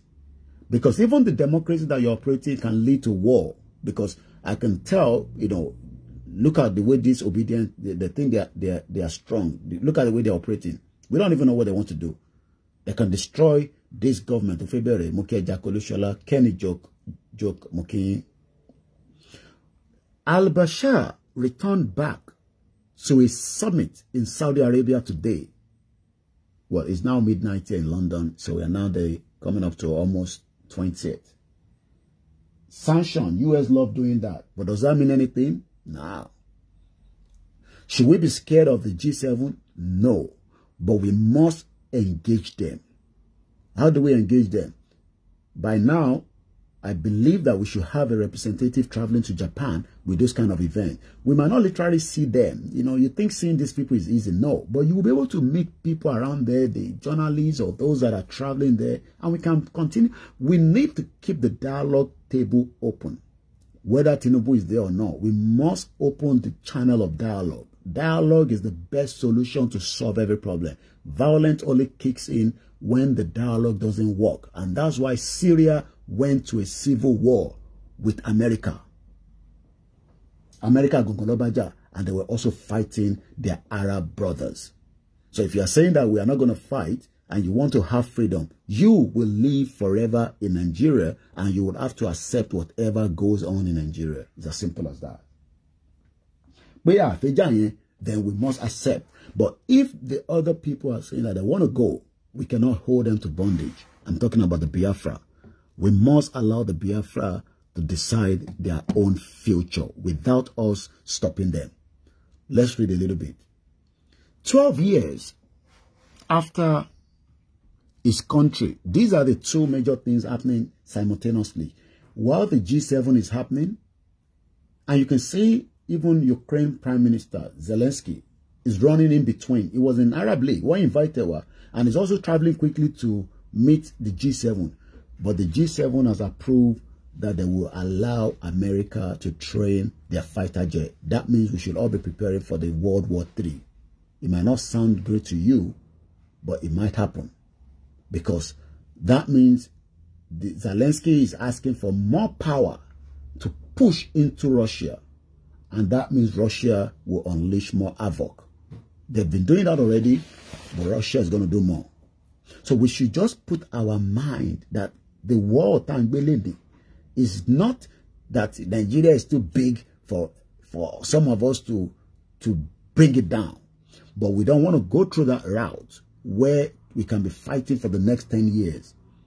But that would not make Nigeria to exist anymore. The only thing is some part will be existing called Nigeria, while some part is not going to be Nigeria. But the world is a bit scary, just like Truth says as well. Keep the comment coming. I'll be reading them along the line as well. Let me read what Jim Morazak. The problem with most rich people, they don't see the world is burning down as weather look good to them. That is the issue with the Yoruba politicians and elders. The corrupt citizen that would benefit from the corrupt system, I pity them. I hope it will not consume them before they realize. I started with Yoruba people that are rich, extremely rich. They don't even die anymore in Yoruba land, but they go back and bury them in Yoruba land. And I'm sure you know that one died yesterday. I don't have to mention the name on the social media. But hospital Oloko, Sile Yoruba, nothing. But they die outside the country, they take their body back, and everybody say, Ilelo Lotarara. 12 years after his country, hear this very well, and all this war that was happening in Syria, Syria has a long history. I don't want to go into that tonight. Syria, they have a long history. But as we know always, there's one country that doesn't like your history. So they destroy that history, destroy the people, bring in a puppet government that wants to overthrow the government that the people like. And, not that, Bashar was a good guy as well. I mean, I don't say he's a good guy, but I'm just saying, Yala Jemukin Kabo Momiwa, Yala Jebubu America. Tibawa America, Mawa, you're just saying, am I worried? But promising, so, we must continue to open the dialogue table. That's what Babakito is doing. But does that mean that I will be here and be telling you about dialogue alone? No, we have all options on the table. And when we say people, hey, we protest, we are not coming out now. So nobody should think that the Yoni Dot bomb bastard woman will come and be using us, to destroy, the inauguration. No, we have nothing to do with inauguration. That's why we have not come out and say, Ama Jade Funrali. Hey, you think we can come and be fooling you? I work in She, I want to fool you, be Ijilati, Shoekoribe ati Wale Ali. Because watch every one of them, like I said, Egbon kan to pe sórí Ìjìnlẹ̀ ní àná be je program kan to ṣe lánàá. Egbon ma bá mi sọ̀rọ̀ báyìí. Mo dá voice gbogbo wọn mọ̀. Àwọn alábòsí. Ẹ̀yin tẹ́ lè kúrò l'America. Mo fún gbogbo yín ní option pé kí gbogbo wa ká pàdé. Kò ń ṣe pé o ma ní a máa pàdé ní airport. Ká board the flight, ká máa lọ lé kí DSS arrest gbogbo wa. Bó ṣe arrest Lady K. Bomb bastard. Lady K lọ fara gbọ́ta fún wa. Ẹ wá ń sọ pé àwa ọmọ tá ń ṣe. Gbogbo wọn jókòó báyìí, wọ́n wò mí báyìí nísìnyí, wọ́n wò mí báyìí. Bomb bastard ní gbogbo yín. Ẹ̀gbọ́n yẹn pè sọ́dọ̀ Ìjìnlẹ̀. Mo mọ voice dáadáa, ó ti block ìwé dídánù. Bọ́ mo nǹkan morúkọ tó bá bí ẹ̀dá wọ́n mention pé wọ́n lè mọ̀ bá sọ̀rọ̀ lórí comment, máa block ẹ̀. Wàá lọ sí YouTube mi, wàá máa fi wò mí ni. Ẹ̀yin ìkà. Ìgbòho wà níbẹ̀, ó sacrifice gbogbo tó ní, ó fi sílẹ̀. Àwítán Ìjìnlẹ̀ ń sọ kábàkàbà lẹ́nu. Mo ní láti fẹ́ sọ̀rọ̀ lọ́sọ́dọ̀ ẹ̀. Ó ń sọ kábàkàbà. Kígbò wá dáwó kó dàpá lẹ́nu tiẹ̀. Bomb bastard. Mélòó lẹ dá fún Gbòho. bí àṣàyàn kan tó pè sórí Yorùbá Wuyi owó tẹ́ bá dá ó ti lọ nìyẹn ìyẹn ti lọ ẹ mọ owó tó ń tọ́jú kúrò ní Nàìjíríà ó fi onílé ọlọ́nà ìlú òṣì burúkú mo sọ pé lè máa kú nísìn ẹmọ bí tí airport yẹn wà ṣáṣá sì ń gbọ́ mi ṣáà yín tẹ́wà lórí KOIKIMEDIA ni o kò ń ṣáà yín tẹ́wà lórí KOIKIMEDIA Facebook tẹ́bá ọpẹ́ ṣẹ̀ṣẹ̀ ń gbọ́ mi ẹ jẹ́ kí n mọ̀ torí airport yẹn ó ti weak Africa Confidential ti gbórí wọlé èèyàn dáadáa tipẹ́tipẹ́ láwọn ẹ̀ ti sọ fún mi pé lórí burúkú nìyàn ní tìrì yẹn Koiki gbà sí fún ìyá ìjà rẹ̀ ìyá ìkàn dé mama òun pọ̀ rẹ̀ àyè léjù I waited for too long tọ́ba bí ìyá onítìrì dà kó jáde kó ṣe program lọ́dọ̀ ṣe ẹ̀kọ́ rẹ̀ máa destroy ẹ̀tàn délẹ̀ ni Android 29 bí èyí dára ṣe sọ kò ní dá fún gbogbo yẹn tẹ́ ń follow nonsense tán sọ à ń sọ fún yín pé kẹ́ ṣe sùúrù ẹ̀yin mọ̀ tán pè ní international relationship ni kò tẹ́ ń ṣe Koiki Odùduwà ni mo tẹ́ ń sọ KOIKIMEDIA gangan wọ́n dẹ̀ ti dá mi lọ ẹṣẹ́ jàre ìyàwó Abe Williams ẹ rò pé mò ń ṣeré ni pump bastard woman wọ́n bẹ̀ mí títí lórí program bó ṣe ń destroy ẹ̀ níjọ́ náà lọ́hùn táwọn media ti tètè rí ọ́ ti gbádànù mo ní káwọn yẹn máa lọ dáwó sómìnira àṣefàbò ni àwọn sọ èyí tán tó sí mo tẹ́ ń pò wá ń bẹ̀ èèyàn dáadáa àwọn àwùjọ wọ́n ní kígbò wá dáwó padà owó kọ̀wò ni okòwò ló máa dáwó mo ní kí gbogbo wa ká ra tíkẹ́ẹ̀tì Ògúnríbidó kò ní bàjẹ́ fún ẹ ẹ̀gbọ́n ẹ̀ náà ò gbúrò mi bí mo ṣe sí nínú Yorùbá Nation World Media pẹ̀lú wọn tó ń bá wọn ṣe meeting ẹ̀gbọ́n ẹ̀ tún pè mí lánàá ó ti dànù nísìn àbúrò mo ti mọ ẹ̀gbọ́n Fatai Ògúnríbidó kò ń ṣọ̀rọ̀ 20 years ní dá fún gbogbo yín ìyá ẹ̀ fẹ́ destroy Fatai Ògúnríbidó bàbá Òsèní mo ti mọ gbogbo àwa yìí ti mọra ti pẹ́ kò ń ṣọ̀rọ̀ Yorùbá Nation 20 years Fatai Ògúnríbidó rẹ̀ rí ẹ̀gbọ́n ẹ̀ orí ẹ̀ gbóná yọrùkú ni kò ń ṣe pé nítorí pé mo rí wọn lórí comment section orí ẹ̀ ń gbóná yọrùkú ni àwọn yẹn ti destroy Nàìjíríà ti pẹ́ pẹ̀lú pen àti paper pé Nàìjíríà kì í ṣèlú pé mo ti mọ kò ní ẹ̀bùn ní bàjẹ́ fún imọ́ mi wá Tóyìn dáadáa a ní kẹ́ ṣe sùúrù gbogbo ẹ̀ fẹ́ follow ìyá yẹn kẹ́ padà wálé kájọ tọ̀ sójú kan ìyá tó fi jẹ́ ká question òun èmi lèmi bí tí ṣe ń ṣe program báyìí nísìn ẹ̀sìn rí ẹyin ojú mi èmi mú kọ díìmù gbogbo láìsí inú ilé mi tí bá tàn kò mí pé inú yàrá mo wà yes kò mátà mo ti bèrè ìyàwó mi ṣé o ti fi wá sùn ó ní òun sùn máa lọ ṣe tó fẹ́ ṣe lọ disturb mi tí bá tàn náà ẹ rí mi fully èmi mo kọ disguise mo kọ orí ẹ kí n kàn fi technology kì í fi ṣe ìyá máa sọ̀rọ̀ á wà ní òkùnkùn ṣé ní òkùnkùn lẹ́ni tó fẹ́ gbà ló fún yín máa wà ní. adẹ sọ fún yín pé kẹ́ ṣe sùúrù bẹ́ẹ̀ ni she will end up destroying herself ní nǹkan tá à ń bá bọ̀ ẹ jẹ́ fi tẹ̀sẹ̀gbẹ̀ mo fi distracted 12 years ẹ padà jẹ́ ká padà Japan là ń sọ̀rọ̀ ẹ̀ lọ́wọ́lọ́wọ́ a dẹ̀ ti fún wa ní date and time there was a war World War II was 1945 that's about 87 years lápè Ọlákúnlé rán mi létí again 87 years ago Japan today is more stronger than the bomb bastard Nigeria that we have been there for the last 100 years. Oníbàjẹ́ fún yín Yami Williams mo sọ fún yín pé ìyá yẹn ti bá rí gbogbo gbà máa ń dúpẹ́ fún ìyá kan náà ṣe bẹ́ẹ̀ o bọ̀ tígbà tí ìyá yẹn dẹ̀ ti bú wa tó ti sọ pé yẹn àwa tẹ́bá ó bú mi lédíkẹ́ ìdá lóhùn èmi ìdá lóhùn ẹ ti ṣe dáadáa ṣé gbogbo tẹ́ra fún wa mo fi ń ṣeré ni mo fi ń jó gẹ̀lẹ̀ dàbí mo fi lọ ń jó bàbá mo fi ń ṣe bàbá Ìjẹ̀bú laptop tẹ́ gbé fún wa òun náà la fi ń ṣiṣẹ́ yìí kò ṣiṣẹ́ mi kankan tó ń ṣe ju pé ẹ fi ń ṣe Yorùbá Nation lọ. Olayomi, that senior man Ogunribido was an ardent supporter of Mama Onitiri. Oh no, ni mo sọ ṣe nígbà kan nìyẹn. Ṣé bí gbogbo èmi ò ṣe ardent supporter Ìyá Onitiri ni. We thought we were on the same page. Àwọn ló ti kọ́kọ́ jáde ló ti gbà sí fún ìyá yẹn. Ogunribido tẹ́yìn sọ yẹn. Ogunribido would love going to everybody's program and talk there because he's a most often pé àwọn àgbà journalist àwọn àkọ́ṣẹ́ lábẹ́ wọn díẹ̀ ni. Inú ilé wọn báyìí kọ̀mpútà oríṣiríṣi orí ẹ̀bí orí ó ń ṣiṣẹ́ bí aago ni because we are all passionate about what we are doing but not knowing that this woman was just there to destroy the movement. Àdẹ̀sọ̀ fáwọn èèyàn ní pé àmọ́ntàn sọ ṣé èmi ni mo wá ń destroy movement ni àwọn olùmíràn dẹ̀ mọ́ntàn pé movement is a tabagba Yoruba country. We must continue to vet whoever is going to be there. That is the structure. That is what makes the country works. How can Buhari be in London? Oh no, It's all disguise. It's all propaganda. Why was Buhari outside the country when they were killing American consulate? Have you thought about that? What is the propaganda? We are not in support of Tinubu. Tinubu will destroy Nigeria himself. Boy. Oh yes, he has read. And now Baba Fatai Ogunribido realize. When did you see Fatai Ogunribido going to show Ekoribe anymore again? Those ones even realized before me. I was part of the late comer. Because people were waiting for Koiki to speak out. But there were so many things.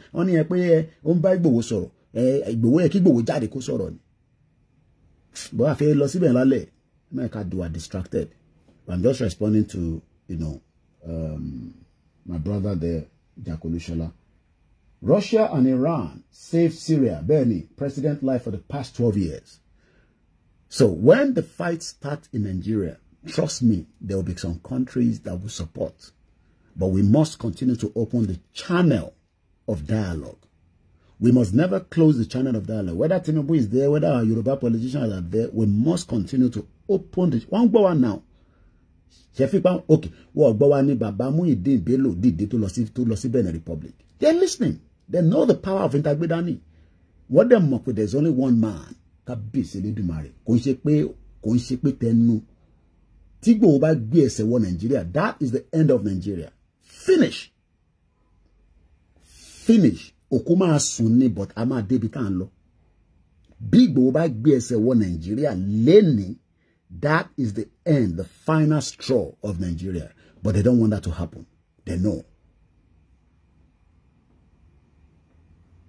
See Japan in 1984.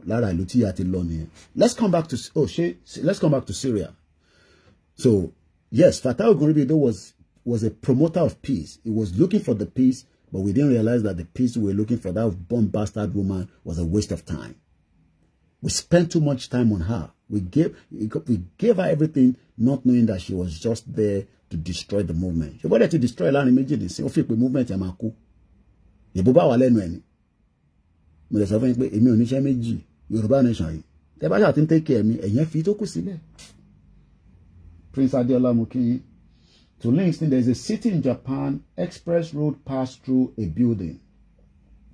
African combination. And when the word woman kept shouting, Emi ati CSI ni, every session I was warning that she was using Igboho to validate herself against Baba and would eventually turn against him after. That is what happened. Yes.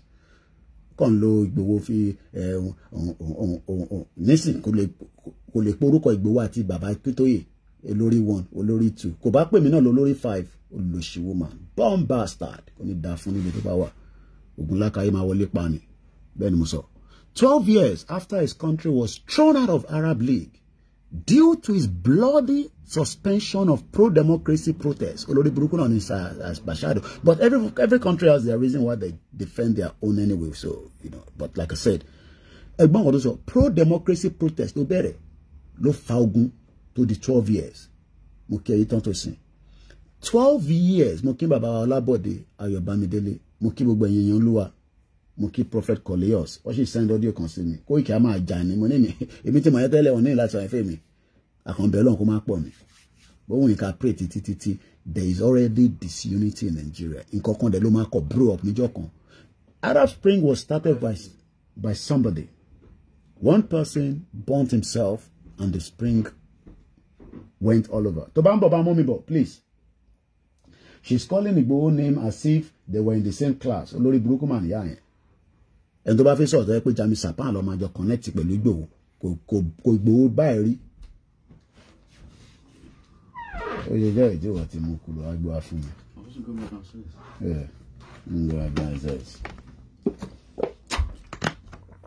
Ọmọ mi ni mo lè mọ̀ mi tó bá mo kú.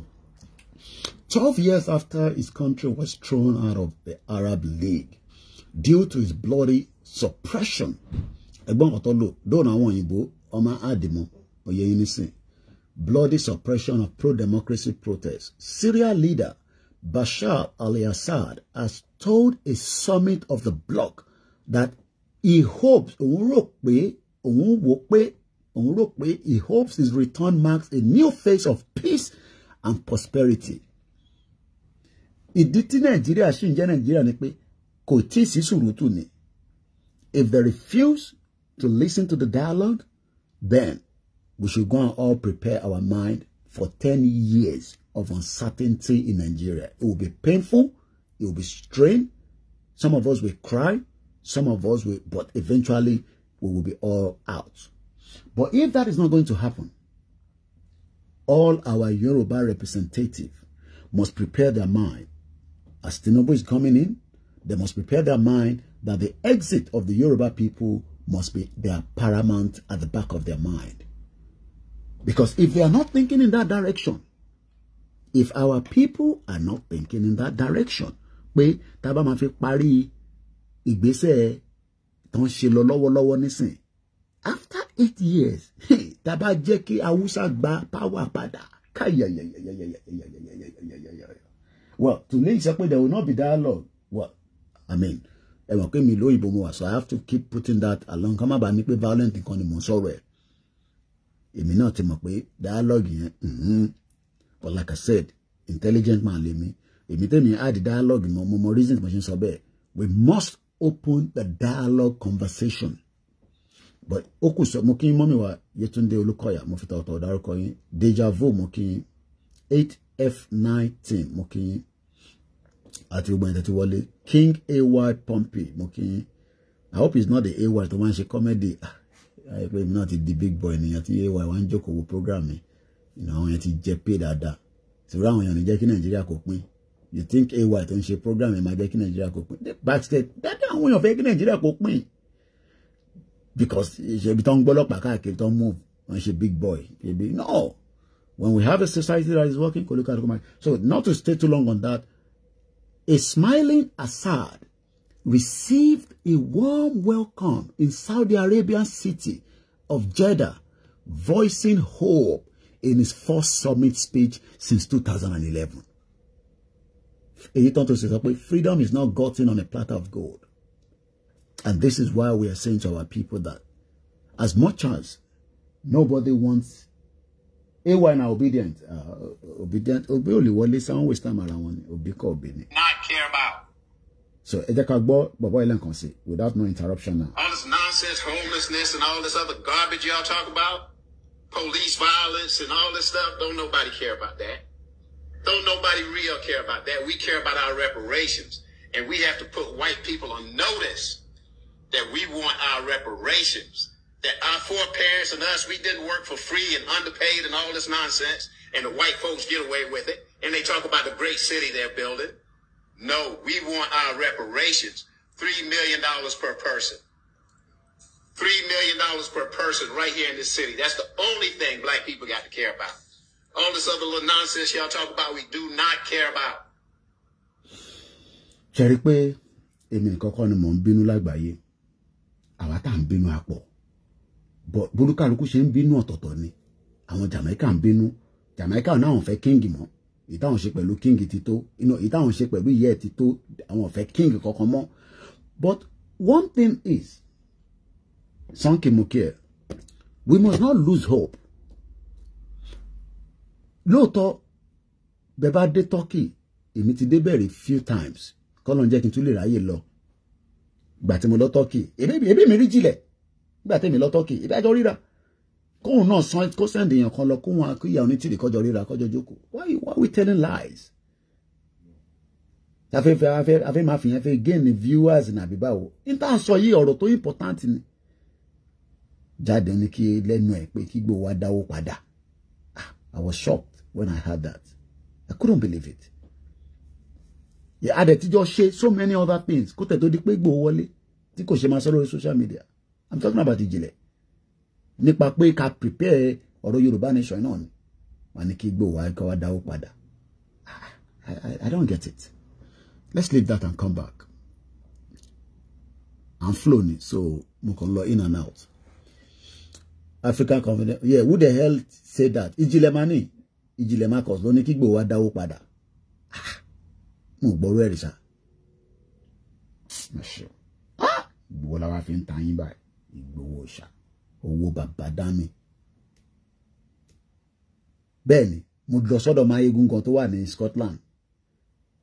tó bá yẹ pé ìyá yẹn gan fún wa ní pé tẹ́wọ́ ẹ̀pà ṣe wà ní together ni tó bá sọ pé òun wà Nàìjíríà àmọ́ bá ṣe máa rápálá wọlé àdéjáde padà. ẹwà lájà Queen Naira náà ó lọ South Africa at least gbogbo àwa tájọ ń ṣe movement àjọ jẹ́ media yìí báwa kan ti dé Amẹ́ríkà àwọn kan ti débẹ̀ tó ti ríra wọn àwọn ń bá ìyá kan ṣe tá àmọ́bi tó wà tó kọ̀ jáde tó di ghost mọ́ wa lọ́wọ́. èmi lọ sí Turkey I met Ìjìnlẹ̀ sọ pé kí Ìgbòho wa dáwó padà lẹ́nu ẹ̀ ẹ̀yin ò dẹ̀ kúrò níbi tẹ́ wà.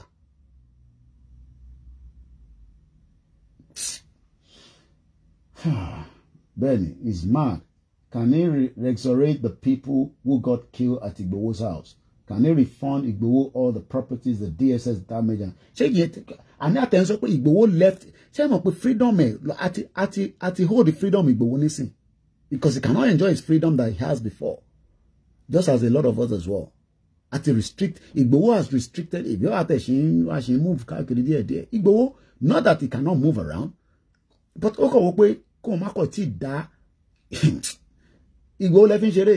Oh my God. Anyway, America tomorrow about your shift lálẹ́ Igboho òkú máa sùn ní but ní dáhùn fẹ́ máa tètè jáde wọ́n pé Mandela ní terrorist ni tó bá yá èrè Igboho gan máa wá rí rẹ̀ tẹ̀ síwájú number 10 Downing Street iwájú number 10 gan la máa náà fẹ́ sí nígbà tí wàhálà bá dé.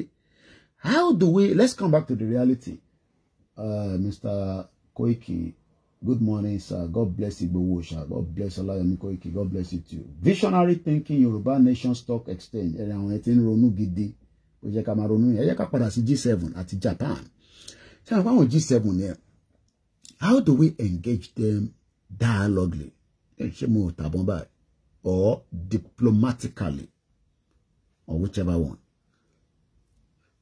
Ijile, go and meet who is broadcasting for, as Koiki always meets CSI. The G7, whether we like it or not, they have influence in the world of today. But gẹ́gẹ́ bí àwa tá à ń sọ pé a fẹ́ òmìnira Yorùbá, kò ń ṣe òmìnira jágbajàgba tìyá yẹn o. Àwa tá fẹ́ dá dúró, tá fẹ́ kúrò ní Nàìjíríà.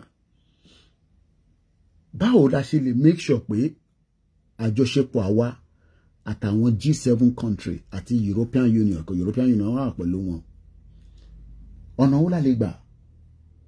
God go punish Èyí Tinubu that $11 million he go waste. Àní ilé yẹn wà ń bẹ́ẹ̀ nísìn ibi mo lọ bẹ́ẹ̀ mo tún máa ṣeré lọ́jọ́ kan unannounced ẹ mọ̀ káwà journalist ìjọ tí mo lọ ìyàwó mi nígbà tí mo ti tẹ bọ́ọ̀sà wọn ní dá mi lóhùn ìyá mi ti bá máa lọ mo ti mọjọ́ ti máa lọ bọ̀ mo ní jẹ́ kí gbogbo yín gan mọ̀ mo fẹ́ mọ àwọn tó ń wọlé síbẹ̀ tó ń jáde níbẹ̀ àárẹ̀ àwọn tó máa lọ máa táyé dìbò ibẹ̀ $11 million kọ́ pàkẹ́ síbẹ̀ G7 àti G20 wàrí sí tó wá di G20 mọ́ ọ̀nà wo la lè gbà kí la lè ṣe Àkàlàmàgbò TV mú kí bàbá ẹ káàbọ̀ Ìjìnlẹ̀ disappoint wa gan kí ni wọ́n sọ lọ àwọn ìlú tá à ń sọ yìí gbòógì ni wọ́n ìyàwó ní the day Oshawa came out of exercise in the afternoon a lot of people came out to see him. He told me there was an accident as well so he changed the time. Osha, okay.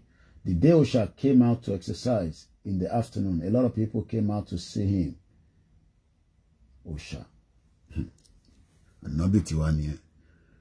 Báwo la ṣe lè ní constructive presentation ẹ̀yin tẹ́ ní làkàì là ń bá sọ̀rọ̀ nísìnyí fẹ́ ká farabalẹ̀ gbọ́ bíbá.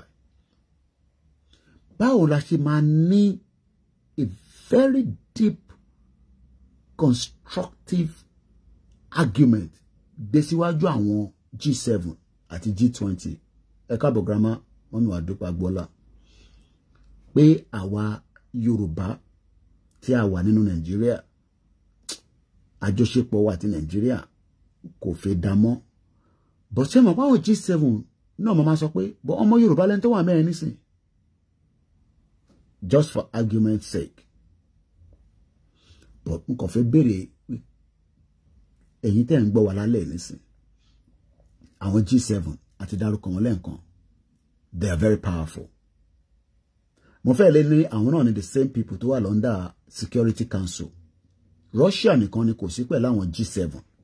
Russia àtàwọn West kẹrì ìjà tó ń lọ lọ́wọ́lọ́wọ́, ìjà tó ní tán lẹ̀ ní, ìjà yẹn ò ní tán.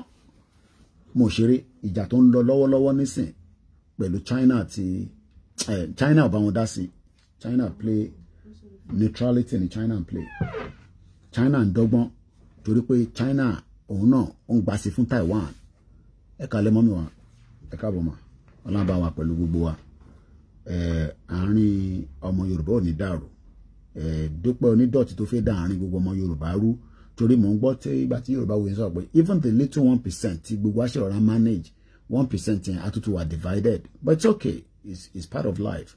Àwọn tó máa kọ̀tàn lọ́ máa kọ́ dáadáa. Ẹ̀gbọ́n mi ọmọ gbọ́ láwọn ní Russia and China are not included bẹ́ẹ̀ mọ́mọ́. But what I'm trying to say is the G7 gangan nísìn báwo la ṣe lè ṣe, ọ̀nà wo la lè gbà, ìgbésẹ̀ wo la lè gbé. Àwọn tó mọ làkàyè diplomatic language wọ́n ní constructive consultation dialogue.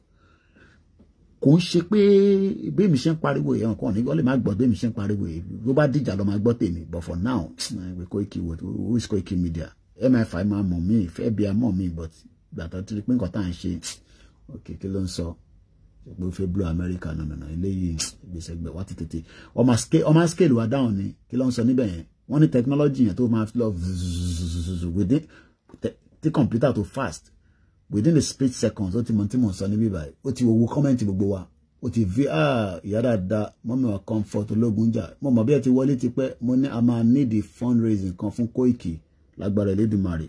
So kí gbogbo yín ẹ bá ń fi sọ́kàn, wọ́n ní tó bá ń dùnyàn lọ́kàn èèyàn gbọ́dọ̀ sọ kó má di pé mania Koiki ọba dẹ̀ ti sọ fún wa náà kò bá má rí bẹ́ẹ̀ yẹn. So Tuesday the latest bẹ́ẹ̀ tó bá ní Koiki mo ní jẹ́ kó pẹ́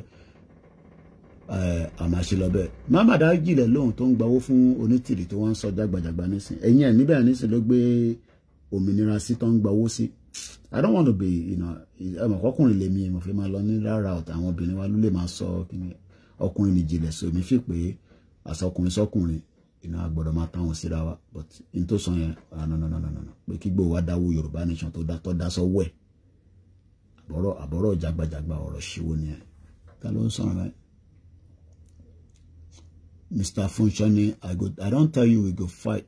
You need that. You need nothing more. I share on mommy with comfort. So, into mo need fun. Very, very urgent. Week that if you move in ni gbogbo láti oye yin but conscience mo ma sọ délẹ̀ lórí social media. Torí ẹ mọ̀ ko tí bá ti sọ délẹ̀ báyìí. Even la ma fi blog. But for now, I see fi sílẹ̀ bẹ́ẹ̀.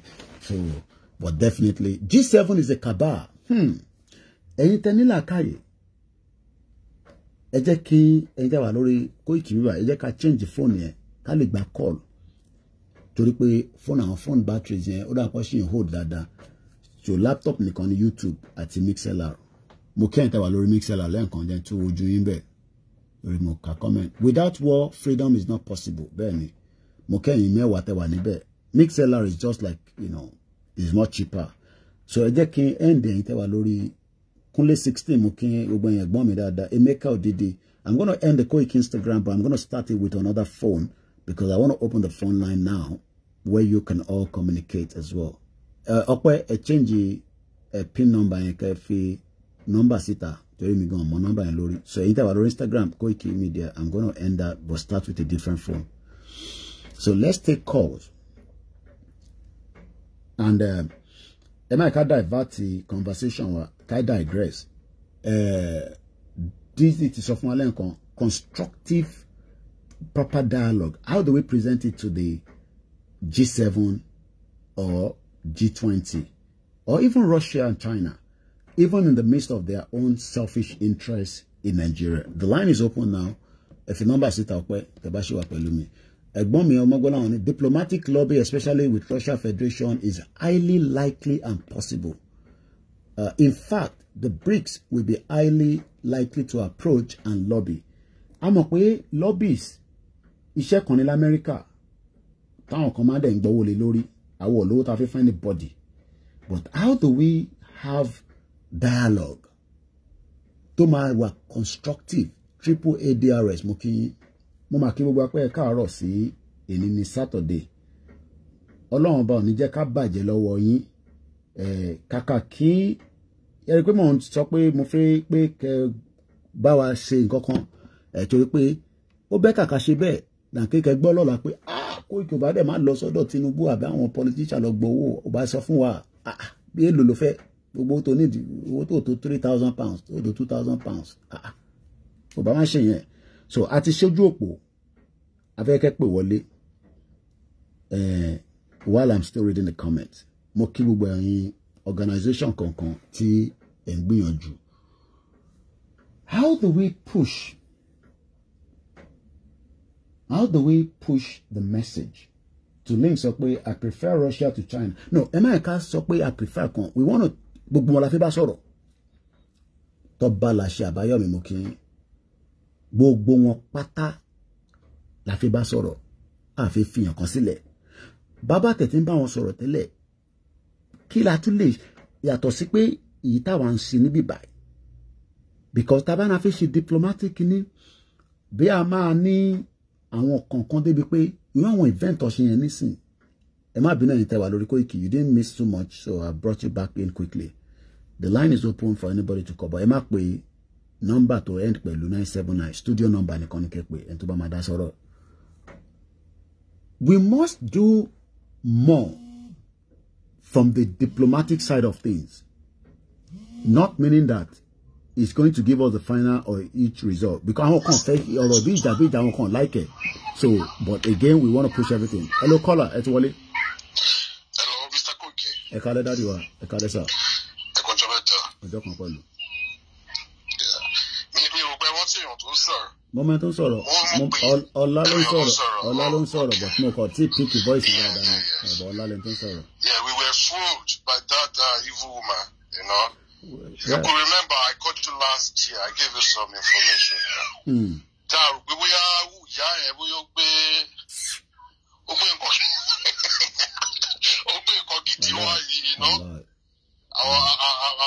I'm very disappointed.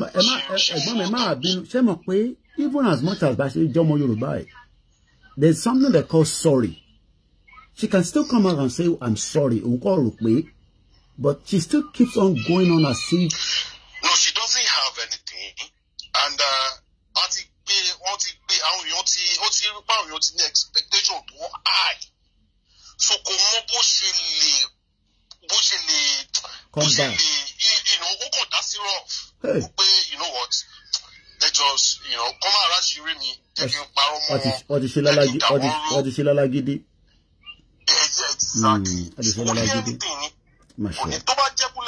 Seek for peace because leadership. Country land soil. She needs us, right? So,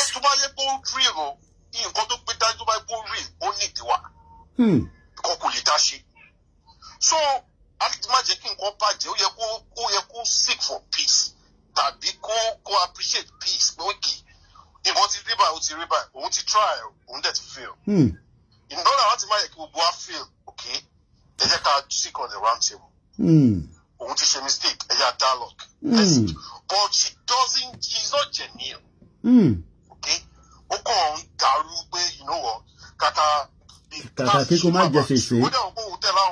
Our gullible people, they don't know how diplomacy works. Hey, unlike my country, by the so about our shit. Otumba waja, àwa ló tún bá jà. Tinubu bá ṣe like yẹn. Abajoku. Ani se mo sọ le ba. Nton pe government. Ní nǹkan tá lè di bá Nigeria government jà. Tó bẹ́ẹ̀. Ẹ̀rí tí government ná ní last year ní fún ẹ má bínú fún military ni. Military là ń sọ yìí. Afẹ́jà ò pé afẹ́jẹ́ kó dàrú, èèyàn kan gbọ́dọ̀ máa finance wa. Táàdẹ̀ lówó yẹn. Ṣé $50, $100 tó ń dá tó ń sun kókà kiri ìgbòho ti gbówó lọ? Ìyẹn náà fi bá country. Owó táwọn ọmọ mi kan fi ń gba private jet tó fi ń ṣe fàájì lọ síbi kan. Wàhálà. America ti ná almost $150 billion within a year fún from Ukraine. What is it not? From Ukraine. Within a year, $150 billion, just America alone. Àwọn abẹ́ bá Nàìjíríà jà. They down $1 billion. Abẹ́ lọ́jà pẹ̀lú Nàìjíríà. They are so gullible. They have, I mean, I don't know. You know, it's so embarrassing. And now, honestly speaking, I have to come on,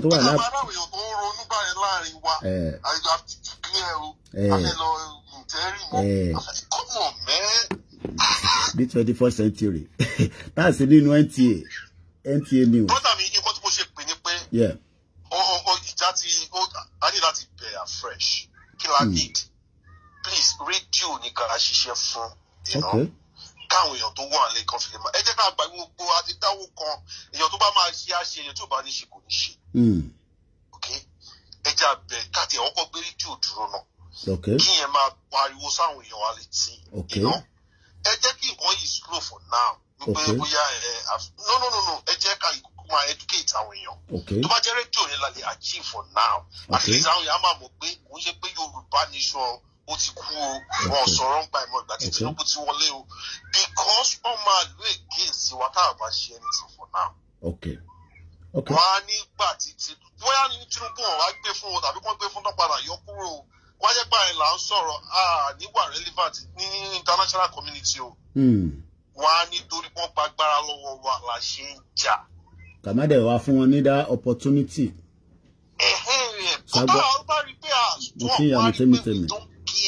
About the to one day. Okay. But about quiet and sing to body but on Bagbara Lord Tinubu by la one you know it I pledge to you know no she to be one Bagbara okay. Because they're quiet. But they feel better. So we need to only but at least activities on law we are not quiet. That is what we need. Okay. That's a very good point. I think the radio issue has been propping up. What we need to do now is, rather than just as a one body now, because we learn from mistake, we look at radio and we see how we can bring a strong committee within, or even if it's going to be within all the media, so that my brother, if you can handle the radio issue, all right. I will not support. We should join with YSDM. Let them do their own thing, and then we can just set up. Okay. Be in charge of the radio. All right. I still thank you all for the trust you put in us, because even people were surprised that I end up collecting that money and then drop it to somebody else. They were like, it's a mistake. Yeah. Yeah. All right. So I will look more. The same person. I might just become more wider view, and then we see what we can do. So even if it's just something to kickstart. If you do 2 hours program in a week, mix match. Yeah. 2 hours. Yeah. You understand? Mix the match. Activities will continue. Okay. Right? All right. We are not quiet. Things, you always slow. Right. We are not quiet. I can assure us that I will look into that. Like I said, it's been popping up again, and I think it's a good point. We can't do anything without the message filtering through properly. We will work on that. I can assure everybody. Okay. Thank you so much.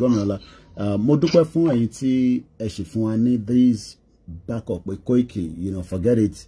Amamanawo náà ni. And we will do something which will work a little bit to see how we can get that up and running. What you cannot mix it with YSDM or any other Yoruba world media. Just come out and say you can do it. We will support you, and if we still have to be funding it, we will do it. At least we'll then open it up. Comfort money, very right. Radio issue can be managed from this platform only, please. Okay, we will work on that. I can assure us, definitely. But Yoruba country can't fair. People ask Koiki my bossy bossy gongon. Bossy money. It's all about getting the message, as we have all started. Because we went very high quickly. Then within the space of last year, in the middle of last year, the signal start thinking, when I won't drop. And the whole reason was that, not because of Onitiri alone, but because there were other factors. The major factor was Tinubu wanted to be a president. And that was having a big backlash. Tinubu today bet on this. Then, like my helicopter can no look at anything, be an emergency can be a land chief fraud in a bunch of Kiniko. Eshegoni Alaji Alabi Babadada Olabandroti. It no nigga go swimming. But like I said, at the end of the radio, like I said, I was so pained myself that I was not even put in the committee of the radio. You know, so I didn't even know what was going on anymore. The mistake is not, I would rather even prepare myself now and say, yes, because in between that, Mama, yes, we achieved something. Not that we didn't get, you know, the brains. Brains are all over the world. Technology is better now. It can still be done. You know, and I think we can still do the FM, even if you don't want to do the worst case scenario is, I'm a hide and seek in it. Wallahi. Oh, no, I know, but I don't want to go into too much details. Choice FM here in the UK, in 1998, it was a pirate radio station. What is the big radio station going to say? What is the license, you know? What is the advert? But in 1998, Choice FM was, I mean, to buy on the point in the UK, Mr. Fab, so, and the panel of the program, I think, almost 2 hours, you know. Because throughout the whole day, you know, like I always say, you know, if it did the Star Radio, the body was not there. Not that I'm down with the internship, but like I said, I have my own thing I'm dealing with as well. But I do prefer long way, you know, we have people like you there. So what we would do is, to links don't feel awesome. Mr. Fab no more. But what we would do is, you know, I would you know, I work with some, yeah, mommy may comfort me, yes, but I'll confirm a lot of with Choice FM. It was never a, you know, go that Tinubu no, I know she Nadeko, I be killing with Kudirat Radio. So that one no bank party was only in Nigeria. You know, what we just have to do is now, this time around, I'll probably look into it much deeper than even the person that feel lotele, so that you know, it becomes a little bit much more. And about a little bit of idea around it. Send email to me in advance. Lority Radio info@koikimedia.com. I bet it. You know, we will be very careful because again, we cannot be compromised, which is the key. Compromise is important, but it can be done.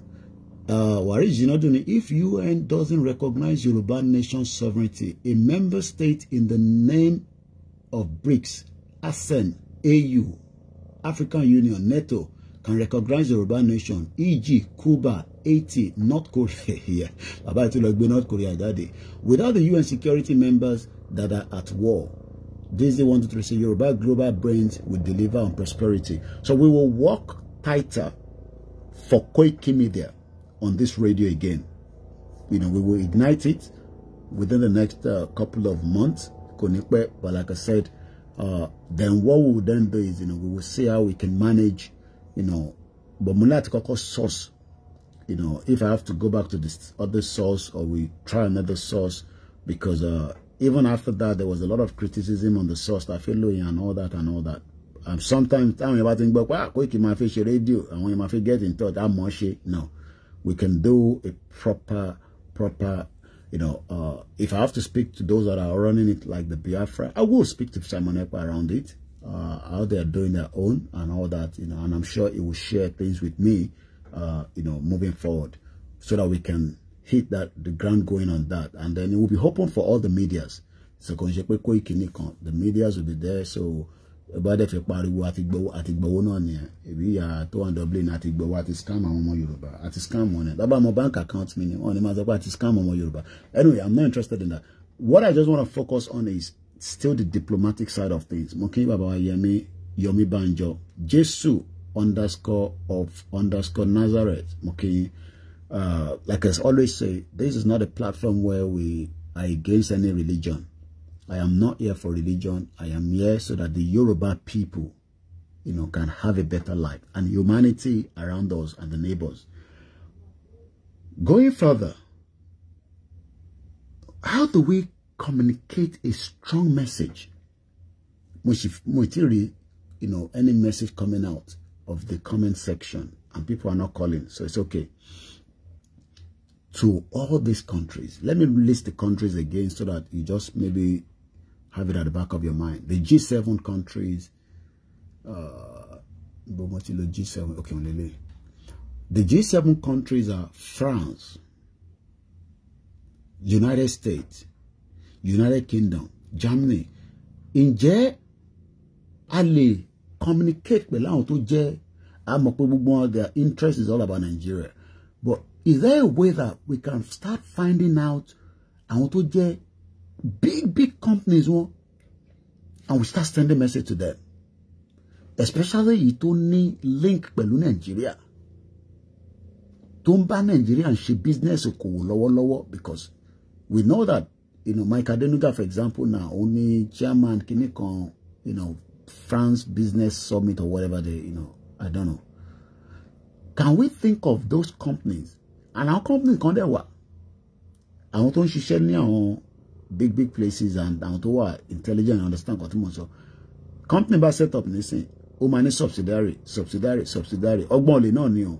So that the problem bá wáyé, they don't want you to link it back to them.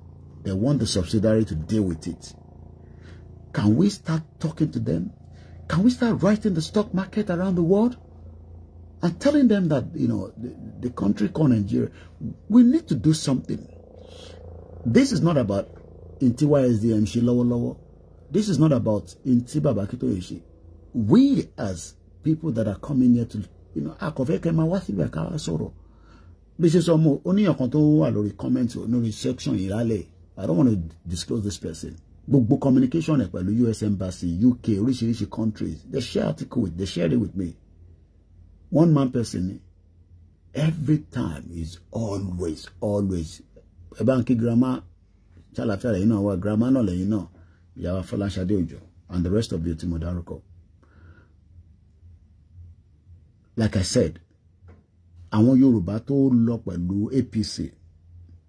There's nothing wrong in what they've done, but they will start understanding Intawambabo if we don't give up, if we continue the education, where we can push our message in a constructive way to them. Flyers, a support. Why we need the money to be there as well, because I expect that even as everything is quiet now, the flyers can still roll out, continuously. On our bus stop, just maybe 10, 20 words. Reason to Yoruba Shigbododuro. We must find a way to talk to Russia. We must find a way to tell the Chinese or the China why we want to go. We must all be ready to open a communication channel, especially Awatawalata. I think the one every embassy must be receiving dozens of letters. It's just like a pressure cooker, where we will continue to tell them that we are not saying that we don't want to do business with you, we don't want to have a new relationship with you, but we want to have a communication, when we moving forward. We need to start thinking of that. We must put the pressure. 2023, Edeka fi gbogbo ọ̀rọ̀ ya sílẹ̀ ó ti wá ṣe tó fẹ́ ṣe, but Edeka kọ́ lọ sí ìsàlẹ̀ lọ́hùn ní African country ní Southwest. Ẹ̀gbọ́n sókè bàbá wa. Ẹ̀ka lẹ́sàn. Ẹ̀kọ́ ètò. Ètò ni. Ṣé rí a lè bá gbogbo àgbáyé sọ̀rọ̀? Ó wà pẹ̀lú tá a bá ṣe rẹ́dì sí. Gbogbo tá à ń ṣe yìí, wọ́n rí wa gẹ́gẹ́ bẹ́ẹ̀ tí ò tí ì rẹ́dì láti ṣe kankan. Ohun tí wọ́n kàn nídìí náà fẹ́ rí ni pé bóyá àwa gẹ́gẹ́ fún ara wa àti ṣetán, ìyẹn ẹ̀yin ọmọ Yorùbá Yorùbá like àwa tá jọ ọmọ Yorùbá gangan tá jọ tó pé àwa lá nílẹ̀ yìí àṣetán àdìdè kan tó lè pé àti ṣetán ṣé àwọn tó wà nílé àwọn gangan níṣẹ́ yìí kù sí lọ́wọ́ tá bá fẹ́ gba Nàìjíríà tá bá fẹ́ pa Nàìjíríà àti tànà máa ti pa bá àwọn tó wà lé náà àwọn náà níṣẹ́ náà fẹ́ ṣe kò dídá kan tó máa tún sọ fún yín pé báyìí ní Nàìjíríà ṣe rí báyìí Nàìjíríà ṣe rí ṣé ohun tó ń ṣẹlẹ̀ lọ́wọ́lọ́wọ́ báyìí ṣé kò sọ iye fún yín rí pé ìlú yìí ò kì í ṣèlú àtọ́jú mélòó lẹ ti bá bọ̀ àwọn ló yẹ kó dìde tán bá dìde tí àwọn èèyàn wa nílé tán bá dìde tán bá lọ bá lẹ́nu ọ̀nà gọ́fúnà tí wọ́n sọ pé ó jáde lẹ́nìí èèyàn mélòó ló fẹ́ pa nínú yín tẹ̀ báyìí lọ bá gọ́fúnà ẹni tó jẹ́ kánsílọ̀ àdúgbò kẹ́ ẹ fún lọ́rùn pé lọ́dún kẹ́kàn lẹ́nìí ìyá yìí ti tó. Tá bá fi ara ní àwọn tó jẹ́ bíi mẹ́mbà yẹn tán jẹ́ agbẹnusọ fún wa nílé àwọn náà máa sọ fún àwọn ọ̀gá wọn pé àwọn ará bí òun ò fi àwọn lọ́kàn balẹ̀ òun ní iṣẹ́ àwọn tó wà níta ẹ̀yin tẹ́ wà níta òun níṣẹ́ yìí máa fi jáde ẹ ti ṣe iṣẹ́ jìnnà bọ̀ kì í ṣe gbogbo ẹ̀ náà fẹ́ máa sọ sórí ìta kì í ṣe gbogbo ẹ̀ náà fẹ́ máa sọ sáfẹ́fẹ́ ẹ̀yin tẹ́ wà ń lé tán fẹ́ gbà kan fún báwo ni seriousness yín àwọn tó wà ń ta ni wọ́n pariwo àwọn àdè máa wò pé ìtaná wà wò ó sí nílé wò mọ̀kàn tó ṣẹlẹ̀ ẹ̀yin tẹ́ wà ń lé ẹ̀ẹ́dẹ̀ kígbe báwo ni ẹgbẹ́ kan gbà yín torí wọ́n rò ó dùn mọ́ yín náà ni. ìwáyé wò là ń gbé tá à ń parọ́ nìkan tí ò ṣe tá à ń fi rọ́pò ohun tí ò bọ ẹsẹ̀ tá à dẹ̀ fi rọ́ ṣe. èèyàn mélòó ló sá lọ tó kù ní Nàìjíríà tí ìrẹ́ sì like ò ní ẹnìkan nínú ẹbí tó gun ọ̀kadà àbí tí à ń jẹ tẹ̀lé wà níta tó ibẹ̀ ti lè rí jẹ́ tí ẹgbàgbé tí wọ́n ẹ̀tún wọn fi ọ̀hún náà tàn wọ́n torí èlò tẹ̀ ń fún wọn torí ẹ mọ̀ pé wọn ò ní ẹ̀tún fẹ́ kán kò nínú ẹrú ẹ̀tún fẹ́ máa lù wọ́n náà.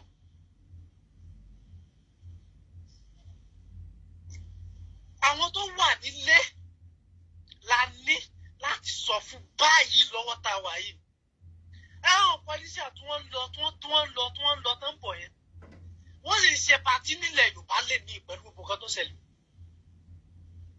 kò sí sátọ̀dẹ̀ tó kọjá tí wọn ò ṣe kankan nílẹ̀ Yorùbá lọ́wọ́ tá a wà yìí. sáwọn yẹn náà ṣe tán. kẹ́ ẹ lórí social media eléyìí ṣe pàtí eléyìí ṣe àwọn oṣù ohun tán ṣe nìyẹn báyìí. bọ̀yà tó ń jẹ yín gbé síta.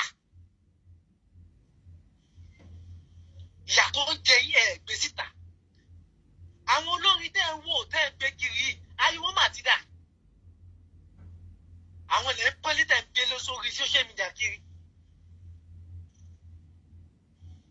tí àtàwọn táwà lásán àtàwọn tó wà nínú tí gbogbo wa bá lọ pọ́jọ́ kan afẹ́fí mú tíútà ẹ̀wọ́n táwọn gíráfà ṣe wà lórí títà 24/7 ọmọ Yorùbá àdẹ̀sọ pàrẹ́tì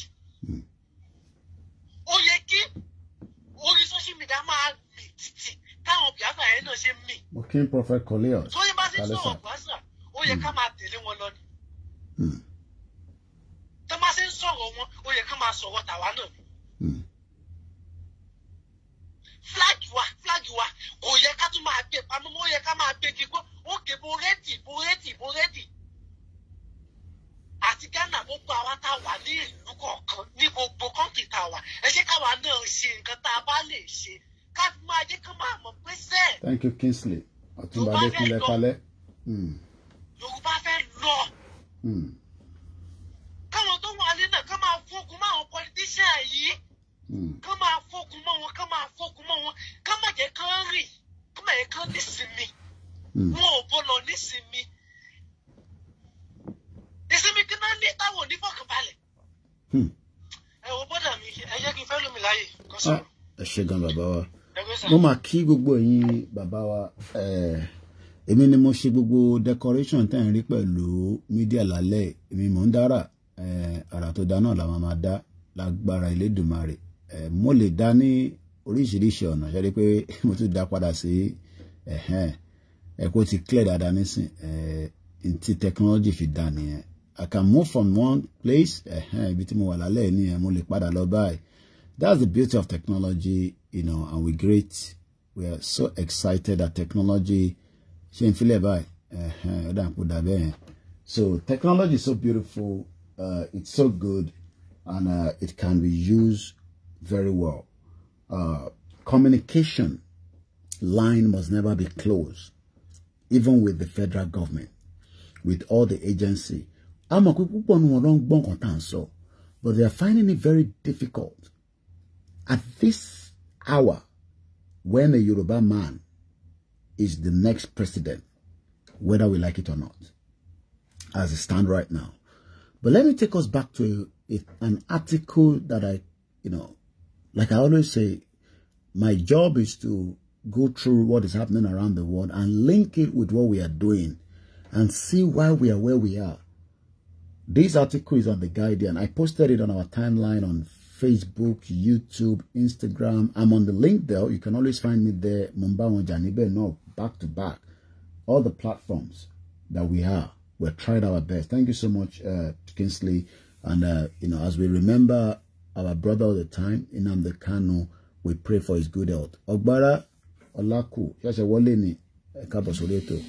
I think there's another caller that is coming through.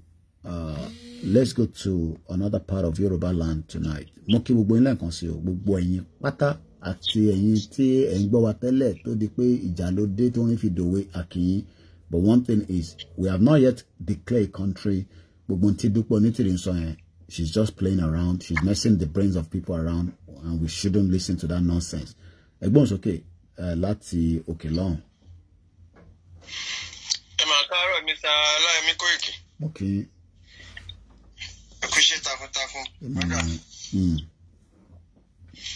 Ẹni ṣàṣedànù lágbára Ọlọ́run. Àṣà àwọn tó láyé tó lọ́run. Ohun tí mo fẹ́ sọ ni pé nítorí mò ń pè láti kò tiẹ̀ nídìí kí n sọ fún yín mọ̀ pé tí mo gbọ́dọ̀ sọ nítorí àwọn tí mo mọ̀. Ẹ má sọ bí tẹ́tí pé ẹ má sọ tẹ́tí pé ẹ má sọ. Ṣé rí àwa kan apá kan mọ̀ wípé ẹrú là ń ṣe ṣùgbọ́n àwọn kan wọ́n rò wípé bó ṣe yẹ kí gbèsè ayé àwọn rí náà lórí. Lálẹ́ yìí tẹ́ ẹ bá dé Lekki phase 1 tẹ́ ẹ bá ń wo àwọn boys tó máa ń páàkì mọ́tò fún àwọn pípù yìí. Ẹ̀ẹ́dánú lẹ́yìn ò ní lè pàdé. Bóyá Adélé Ọdẹ́kù ni o, Akin Adéṣọlá ni o, Lekki phase 1 ni o, Sùúrùlérè ni o. Ẹ̀sà téèyàn bá lọ síbẹ̀ lè mọ̀ pé ojú ń pọ́n àwọn èèyàn pé ìyà ń jẹ àwọn èèyàn. Nítorí kíni tó bá bá wọn páàkì mọ́tò wọn á lè fún wọn ní 1,000, 2,000, 5,000. Tẹ́ ẹ bá dẹ̀ rí ìdíwé báwọn pípù yìí ṣe ń tẹ̀lé àwọn politician yìí sà. Èèyàn á rò pé bóyá Nàìjíríà wà òkè, kò dé wà òkè. Kò wà òkè rárá. Bí mo ṣe ń bá yín sọ̀rọ̀ yìí, mo ṣẹ̀ dé a gbé àwọn kan lọ síbi tó ti lọ gbá bọ̀. Àti close o, àwọn kan wà ń Kẹjà báyìí o. Lára àwọn dírẹ́fà ẹgbẹ́ mi ní kọ́mpì tí mo ti ń ṣe, àwọn kan wà ń Kẹjà báyìí. Àwọn kan wà ní fíà ìlọ́hùn tí wọ́n máa kákò sínú mọ́tò síbẹ̀. Àwọn tá à ń bá ṣiṣẹ́ yìí wọ́n náwó bí ìgbà tẹ́ pé olè ní wọ́n. Ojú mi clear rárá nísìn. Iṣẹ́ nẹ́tíwọ̀kì ni wọ́n ń ṣe. Kí ni mo wá ń sọ ni wípé ṣé ẹ rí àwa tá a wà ní ọ̀rọ̀ àwa tá a wà ní ó ká ẹ̀yin tẹ́ wà lókè òkú ó ká yín lára. ju àwa gan alára lọ. ṣé kí a máa jẹ yan wa ni àbẹ́ kí a máa jẹ náà. àní tá àkàn bá ń sọ tá a bá ń jíròrò lórí Yorùbá nation yìí àwọn míì sọ pé kò lè ṣeé ṣe. èmi mo wá béèrè pé ókè ṣé ìgbésí ayé tá à ń gbé yìí sí ṣé ìgbésí ayé tó dáa ni. kò sí tó kàn wá pẹ̀lú yẹn. tó jẹ́ pé èèyàn ò lè jẹun lẹ́ẹ̀mejì lójúmọ́. bọ́lá ti fẹ́ jẹ́. èèyàn ò lè jẹun lẹ́ẹ̀mejì lójúmọ́ ṣé ìgbésí ayé kan lélẹ́yìí. tẹ́ ẹ bá dẹ̀ ráwọn pípù ìdíwé bó ṣe náwó ní fíà ìbí báyìí. ayékáyé ayékáyé ló ń jẹ. nígbà míì àwọn ọ̀rẹ́ mi àwọn tó ní làákàyè tó mọ ìtumọ̀ Yorùbá nation yìí ọ̀rọ̀ location fún wa náà ó máa ń pa wá lẹ́kùn ni pé. táwọn ọmọ owó bẹ́ẹ̀ tó ti wọ fíà ìlálẹ̀ tó máa gbọ́mọ lọ. tó ti wọ fíà ìlálẹ̀. tó máa jẹ pẹpẹ soup. tẹ́ ẹ bá dé inú kọ́mpáàdì ẹlòmíì ẹ wò mọ́tò tó wà ń bẹ̀ ó lé ní 20. mọ́mọ́. tó yẹ kó èmi máa jẹrà mọ́ bẹ́ẹ̀ ni. ibi tó ti ń rówó yẹn gan kò tẹ̀ yé olúwo ẹ̀ gan sẹ̀. àwọn èèyàn dẹ̀ ń súná ní káàkiri ẹ wá lọ wo àwọn mansion tí wọ́n kọ́ sí Lẹ́kì tó yẹ pé kò sí èèyàn kọ̀ọ̀kan nù àwọn èèyàn dẹ̀ ń sùn ta. níwájú ọ́fíìsì wa ẹ̀rí ẹlòmíì bẹ́ẹ̀ bá rí lánàá lórí fídíò ẹ má rò pé bóyá ọ̀rá ló wà bẹ́ẹ̀ o. èèyàn ló yí ọ̀rá mú ara o nítorí kí mosquito má jẹ tó dẹ̀ sùn ta. mama tẹ́ ń pè sí wọn fún ìṣe programu.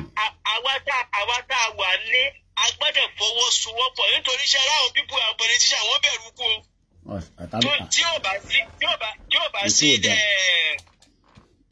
ò bá sí security lẹ́yìn wọn wàláhì empty ni wọ́n.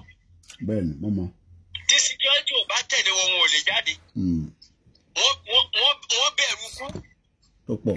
tí gbogbo wa bá fọwọ́sowọ́pọ̀ ṣé rí àwa kan ti gbáradì mẹ́gàràdì tó fẹ́ ṣẹlẹ̀ lọ́jọ́ tó bá yẹ kó bá ṣẹlẹ̀ ni kò bá léjú tí ẹ ṣàṣì lọ a miss bàbá olóyè Sunday Igboho. ó kù díẹ̀ ni. there's always a new strategy. mo dẹ̀ mọ̀ pé ó máa ṣe é ṣe torí àwọn pípù yìí tìfura ló fi ń rìn báyìí. bẹ́ẹ̀ni. mi gbọ́dọ̀ parọ́ fún yín. ọmọ pé tagbe dání kò ń ṣe kékeré. ni wọ́n fi ń rìn. nígbà tó bá rẹ́ẹ̀dì tán ìmí tí ó mọ̀ wẹ́wẹ́ á kó sínú odò òkun á kó sínú odò ọ̀sà tó yẹ pé ẹja ló máa fi jẹ. n tó máa bá wọn jà náà ó ń wà níwájú wọn báyìí àwa lójú ń kàn ní. n tó máa bá wọn jà. ojú ò gbọdọ̀ gbọ́yàn jù báyìí lọ. mi ò gbọdọ̀ parọ́ fún yín. àwọn tó jáde ẹ wá wo báwọn èèyàn ṣe gun ọ̀kadà mọ́rúwá àgùnfẹ́ kú. àgùnfẹ́ kú jẹ́ pé ẹlòmíì ẹni tí ò lọ skul rárá ló ka skul ṣáàdì. àwọn Chinese tá à ń bá ṣiṣẹ́ yẹn ẹlòmíì kò lè sọ broken nìta. ẹ sọ bẹ́ẹ̀. ṣùgbọ́n èdè ìlú wọn ni wọ́n fi kọ́ wọn ní gbogbo nǹkan tí wọ́n ń ṣe ń bì báyìí. wọ́n mọ kọ̀ǹpútà orí wọn fẹ́ dàrú. nítorí tí èdè ìlú yẹn bá ti sọnù èèyàn má ti di kòròfò. bẹ́ẹ̀ni. àní ẹlòmíì ọmọ Yorùbá mi àkọlà sójú báyìí kọ àti lè sọ Yorùbá di wàhálà. wọ́n ní ẹni àmà tí ń dọ́mọ àlè lọ́kẹ́ àwọn tó máa ń gbé àṣà alárugẹ tí ó máa jẹ́ kí èdè wa parun kò máa ní bàjẹ́ fún wọn. wọ́n ní ṣé ká tún máa lè sọ Yorùbá mọ́ èdè wa táwọn Chinese bá láàrin ara wọn Chinese ni ó máa sọ. tẹ́ ẹ bá wọ mọ́tò sí kẹ́ ẹ kọ́ ọmọ Yorùbá tó sọ Yorùbá sí yín. ṣe rírú iṣẹ́ tẹ̀ ń ṣe yìí Ọlọ́run ní ṣìṣe o. àmín o. ní gbọ́mọ ìgbìn lágbára Ọlọ́run. ṣèdùmarè. nítorí ẹ̀yin ni ìdùnnú wa ẹ̀yin là ń wò. àdúpẹ́ fọlọ́run. ní òkè táwọn pé yẹ́sì ọkọ̀ wa balẹ̀ pé Yorùbá ní ṣòríṣẹ́ àní a máa gbà. àdúpẹ́ fọlọ́run. lágbára Ọlọ́run. àdúpẹ́ fọlọ́run. lágbára nítorí èdè wa àṣà wa gbogbo ẹ̀ gbọ́dọ̀ padà. ó ti di dandan. tí gbogbo ẹ̀ bá padà tá a dá dúró àìmọye ògùn ẹlòmíì tó ti bọ́ sọnù. bẹ́ẹ̀ni the future is bẹ́ẹ̀ fẹ́ lẹ́tọ̀ wọ́n máa gbàdúrà bó fẹ́ lọ ṣú wọ́n máa gbàdúrà bó fẹ́ lọ because o ò lè dá fún sí kọ́kọ́ ẹ balẹ̀. bó tí ó máa kọ́ mi lóminú pé àwọn Boko Haram àwọn yẹn bandits ṣé wọ́n mọ ilé àwọn olórí burúkú ìwọ́n mọ gbogbo fọ̀mẹ́tò sẹ́di wọn. Kí ló dé tí wọ́n tiẹ̀ máa lọ síbẹ̀ kó tiẹ̀ bá arun wọn. Ìjẹ́ rọ́rìsì ṣe pa àwọn wèrè yẹn dànù ní Ghana lọ́jọ́ o. Wọ́n tẹ̀ kọ́kọ́ bá arun bó ṣe ìlàjì nínú kó bá arun wọn dànù. Tí kánsẹ́lọ̀ lásán tó bá lọ tẹ́ ẹ bá rí mọ́tò tó bá kó lẹ́yìn báyìí wọ́n lè gba wọn wè. Wọn ò bí èmi rẹ kẹ́mi ṣerú ẹ̀. Tó bá máa sọ̀rọ̀ nínú táwa ẹ̀ sì wá ná kí lórúkọ bàbá ẹ̀. Tó bá tí ì sọ pọ̀ tẹ́dọ́lá àbí kinní kan wá ní you are nobody. Ṣé gbèsè ayé tá a fẹ́ máa bá lọ ni? Tẹ́ bá rí àwọn pípù yìí àwọn Chinese tá a bá ṣe rẹ́ni tó ti ń ṣiṣẹ́ ní 3 years bíbá pẹ̀lú ẹni tó ṣe ìdílé ní the same thing ní sálárì wọn 1.1 ló fi ń bẹ̀rẹ̀ fún wọn 1.1. Gbogbo nǹkan tó ń dè ń rà báyìí pẹ̀lú receipt wọ́n máa gba tó bá fi owó ra nǹkan wọ́n máa gba owó yẹn padà.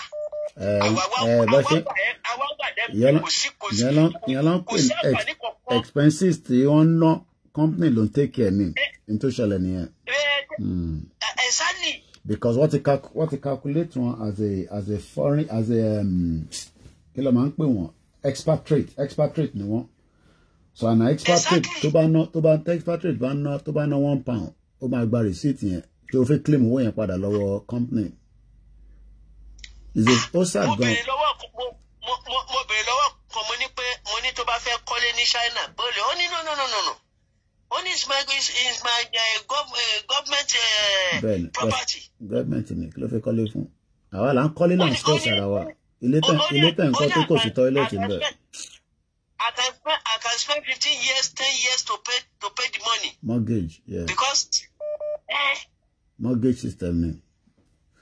Government yàtọ̀ sẹ́ni tó bá ní owó tó ṣe business tó ní owó ńlá ni wọ́n expect pé ogun ara lé o máa government ló yẹ kó máa take care a lot of our responsibility but àwọn máa sanwó yẹn díẹ̀díẹ̀ ìyàwó mi ní sọ fún mi pé iná inú ilé máa láti sanwó fún wọn because tí mo ń lò nísìn mo ń jẹ náà ni iná ló ń jẹ gbogbo device mo ti tàn nísìn àti lo 2 hours nísìn iná ló ń jẹ kò jàkàrà but ikọ̀ yẹ pé iná yẹn wà available fáwa ni but ẹ̀yin sanwó ná wọ̀ fún yín níná ìyàtọ̀ tó wà ń bẹ́ẹ̀ nìyẹn.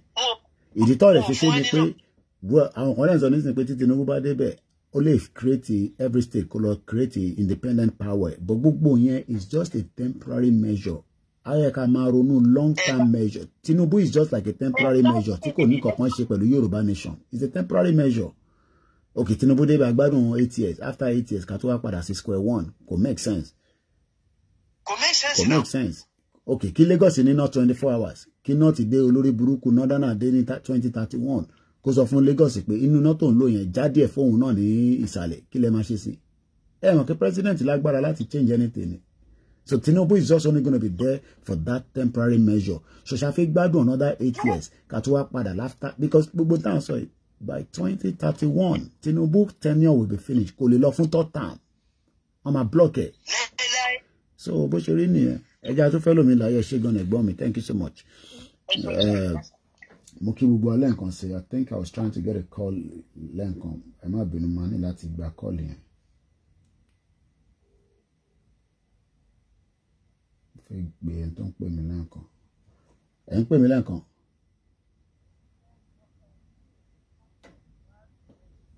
Okay òṣìṣẹ́ látọ̀dọ̀ yín nìkan ẹ máa refresh me all right. Okay. Mo kí gbogbo alẹ́ nǹkan sí mo kí ọmọdé mo kí àgbàlagbà èmi àbúrò yín náà ni èmi ni mo kéré jù láàrin gbogbo wa ẹ má rò pé torí mo jókòó sí bíbà Ọlọ́run jẹ́ njọra mi lójú èmi mo kéré jù láàrin gbogbo wa but bára ṣe ń ta mí náà ni mo ṣe máa ń sọ̀rọ̀ so tọrọ yẹn bá dẹ̀ jẹ́ ikọ̀ tó tẹ lẹ́rùn bomb bastard ni ẹ kó kúrò lórí program ẹ̀gbọ́n sókè ẹ̀gbọ́n mi. God bless you, my brother. Amen. The Lord will honor you. Amen. Ada pé mo máa ní bisikíìtì tí mo jẹ kò ní jọ Wednesday ní bíbá kẹwàá láì láti jọ Wednesday mo jùlẹ̀ lẹ́ bíbá ẹgbẹ́ tó máa mú kan lọ́jọ́ wa. The Lord bless you. Amen. Adúpẹ́ lórí gbogbo nǹkan tó ń ṣẹlẹ̀. Inú mi máa ń dùn pé òun try láti pàrọwà fáwọn èèyàn náà ni. Òun pàrọwà fún wọn ni pé Tinubu bóyá pátápátá ó máa ṣọdún 8. Kúlúsọ tó ń ṣe kùtùkùtù láàrin iyẹ̀pẹ̀. Ọjọ́ tó tó bá ti rọ̀ ní Kúlúsọ ń wọlé. Kábíyèsí Elédùmarè, mo kí mọ́mí wa òun ló ń jẹ́. Kò sí effort tó lè ṣe wọn ò lè rí. Ṣé odidi retired soldier, the person that have integrity, unquote, Buhari ni mo sọ. Ó yé mi, mo ti mọ̀. Tó ní everything. Tó láyà. Tó dẹ̀ lóòótọ́ tẹ́lẹ̀. I will put the word tẹ́lẹ̀. Tó ní Babangida o, tó ní ìlú pé now we want to do operation kìnìkan clearing everything tí gbogbo ìlú tó wà gan agree. Tó ní good record. Tí record rẹ̀ clean. Tó lè sọ pé nǹkan báyìí ló ṣe ní Nàìjíríà. Tó dẹ̀ dúró pa. Kò rí bí ló yẹ ṣe. Àwa ní abirùn. Ló máa wá ṣe. Kábíyèsí ẹ. My brother, anybody tó bá sọ pé bàbá yẹn bọ̀ wá, ẹni yẹn ò tí ì mọ anything. Ẹ gbọ́, mi ì tí ì lọ́rọ̀ sọ báyìí. Mi ì tí ì lọ́rọ̀ sọ báyìí. But after May 29, àṣọ nǹkan tí bá sọ, kò tí ì ripe. Now, let me give you governors. Èkìtì yẹn máa mú mọ dáadáa. Now, àti ìgbà tí Fáyọ̀ṣe wà ń bẹ̀. Bẹ́ẹ̀ni sá. À ń pariwo ẹ̀ pé bọ́ọ̀lù kíní.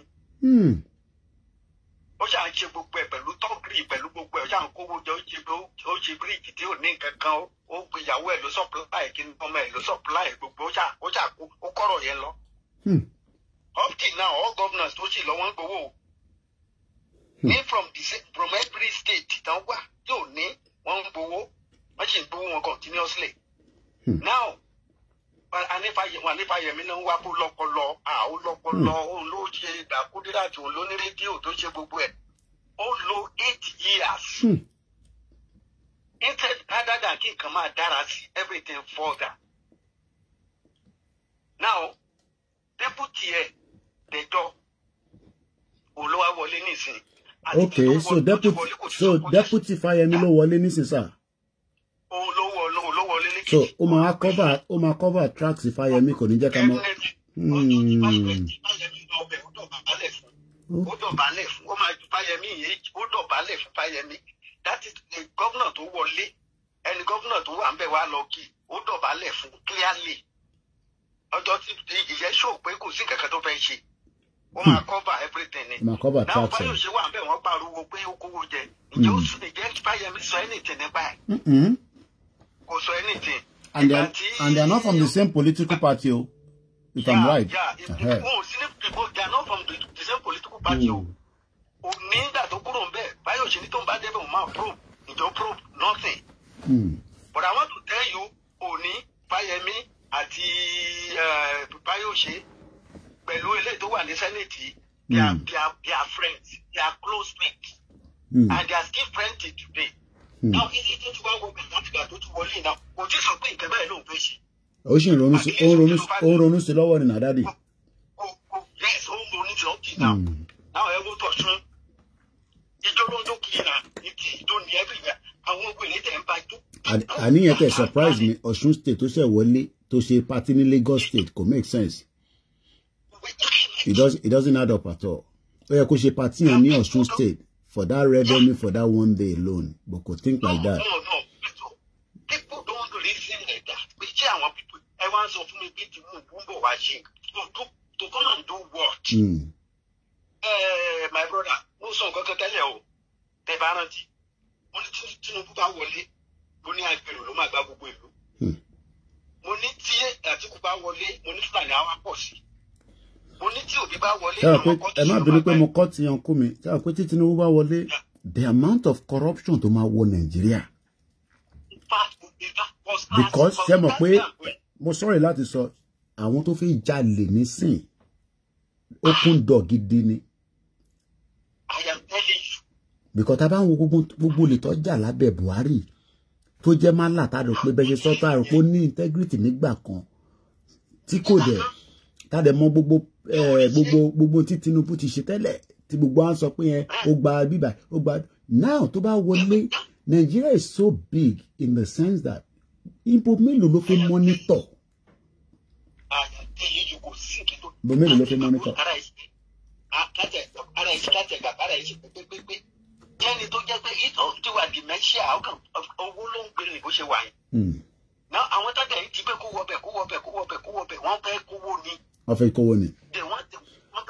Àwọn náà fẹ́ tẹ̀lé alẹ́ sábọ̀ bí Reno tó wà ní Manchester. Everywhere. So who is the person tó fẹ́ ṣe? Àwọn tó jalè tán pẹ́ lọ kóòtù tán dákú síbẹ̀. Tán ní kinní kan ìjà gbọ́kẹ̀tì yẹn láti gbà yẹn wọ́n dákú ìṣe jímìkì. Wọ́n ní èjìnà tó tán lé lọ tó ṣubú tó. Ẹ wo Zamfara state governor ẹ. Ẹ wo tán ló jí. Àyà mi já sá.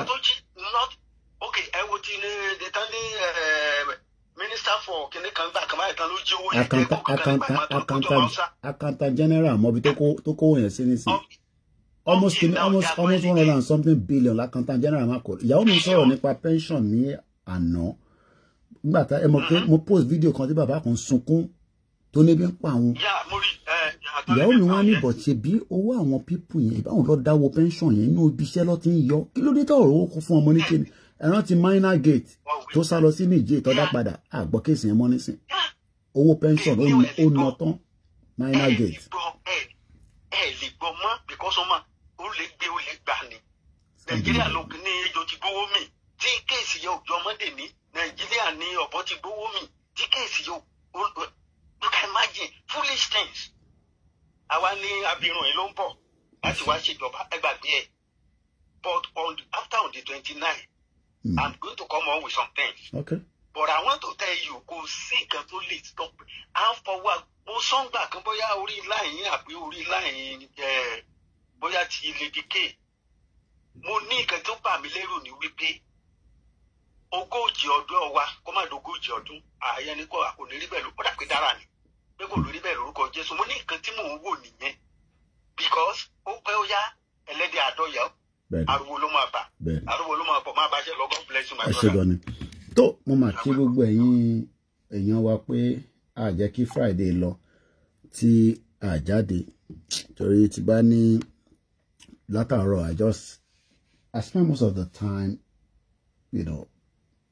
just consulting myself with so many other things that I have in my head. But for every time our mind goes back to, because ìyàwó mi try láti wonder pé bàbá tó ń sunkún tó dẹ̀ ṣiṣẹ́ for 30 or 20 something years kẹ̀dẹ̀ san pension fún ló diṣẹ́. Mo dẹ̀ rántí pé mo gba grandma mi gba pension yẹn díẹ̀díẹ̀ náà kó tó di pé ó ṣaláìsí wọ́n lọ sí City Hall. Mo rántí pé owó yẹn because nígbà tó di pé àgbàdé wọ́n mú mi lọ síbẹ̀ pé ọmọ wọn ló máa bá wọn gba owó yẹn tẹ̀wọ́n ti lọ́ṣà máa ń kó sínú envelope bá wá ṣáà so kí ló wá dé tí àwọn èèyàn ṣiṣẹ́ tẹ̀ rówó fún wọn. ṣeré ẹ̀yin ọ̀dọ́ mo understand pé gbogbo yín fẹ́ blow ọlọ́run jẹ́ kẹ́ blow whether you're a musician you're an artist you're a skit maker you're a comedian you're whatever music ni gbogbo yín náà fẹ́ ṣe jọ ẹni ẹ fẹ́ di Burna Boy ẹ fẹ́ di Davido DJ Copy àti ṣe Rema lẹ́ ń pè àti ta ló tún wà ń bẹ Tiwa Savage but ṣe mọ̀ pé there are so many other things that we can do tó lè jẹ́ ká blow kò dìgbà tó bá ń wá pátá onípátá nínú bin tó ń wá sanitary pad àwọn èèyàn tẹ̀ ń ṣe wọ́n ń ṣe kan ṣò ní sẹ́yìn olúkálukú ń flush ẹ̀ sínú toilet ni because Nigeria ni èèyàn ti ń lọ tú bin ní bin tẹ̀ ń wá sanitary pad and all this nonsense. ṣẹ́fì pé bí gbogbo èèyàn ṣe ń lówó ní ayé nìyẹn ni why are we living in denial? Ẹ jẹ́ ká lọ gba course program yóò ní ju 3 hours lọ so I only have about half an hour left so that kó má gùn púpọ̀ because àwọn èèyàn tẹ̀ ní data láti wò náà in the first place but àwọn kan máa ń download ẹ̀ ní láti fi gbọ́ ọlọ́run bá wa pẹ̀lú gbogbo yín ẹgbọ́n sókè ẹgbọ́n mi. Mr. Gòkè ẹ káàárọ̀. Ẹ káàárọ̀. Ẹ kú tó. Àwa ni ẹ. Àárín pẹ́pẹ́pẹ́. Àṣẹ Èdùmàrè. Àlùbí ń ṣàwátì. Àṣẹ o.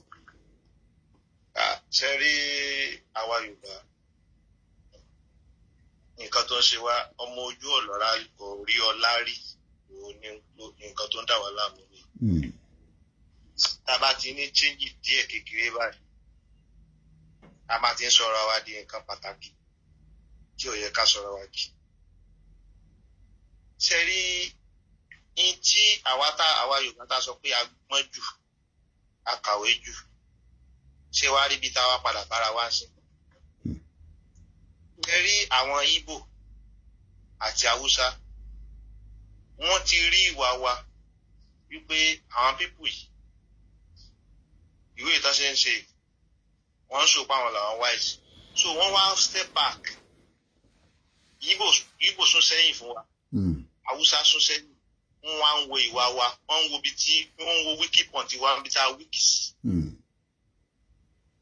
Wọ́n ń wo wà pé níbo làwọn pípì, níbo lágbára wọn wà. Kábíyèsí ẹ̀. Ìyẹn ló jẹ́ kí Haúsá padà wá mọ́ mú wa bí ẹrú. Àwa tọrọ yẹ ká kó Haúsá lẹ́rú, àwa Haúsá wa padà kó, àwọn Fúlàní wa padà kó wa lẹ́rú.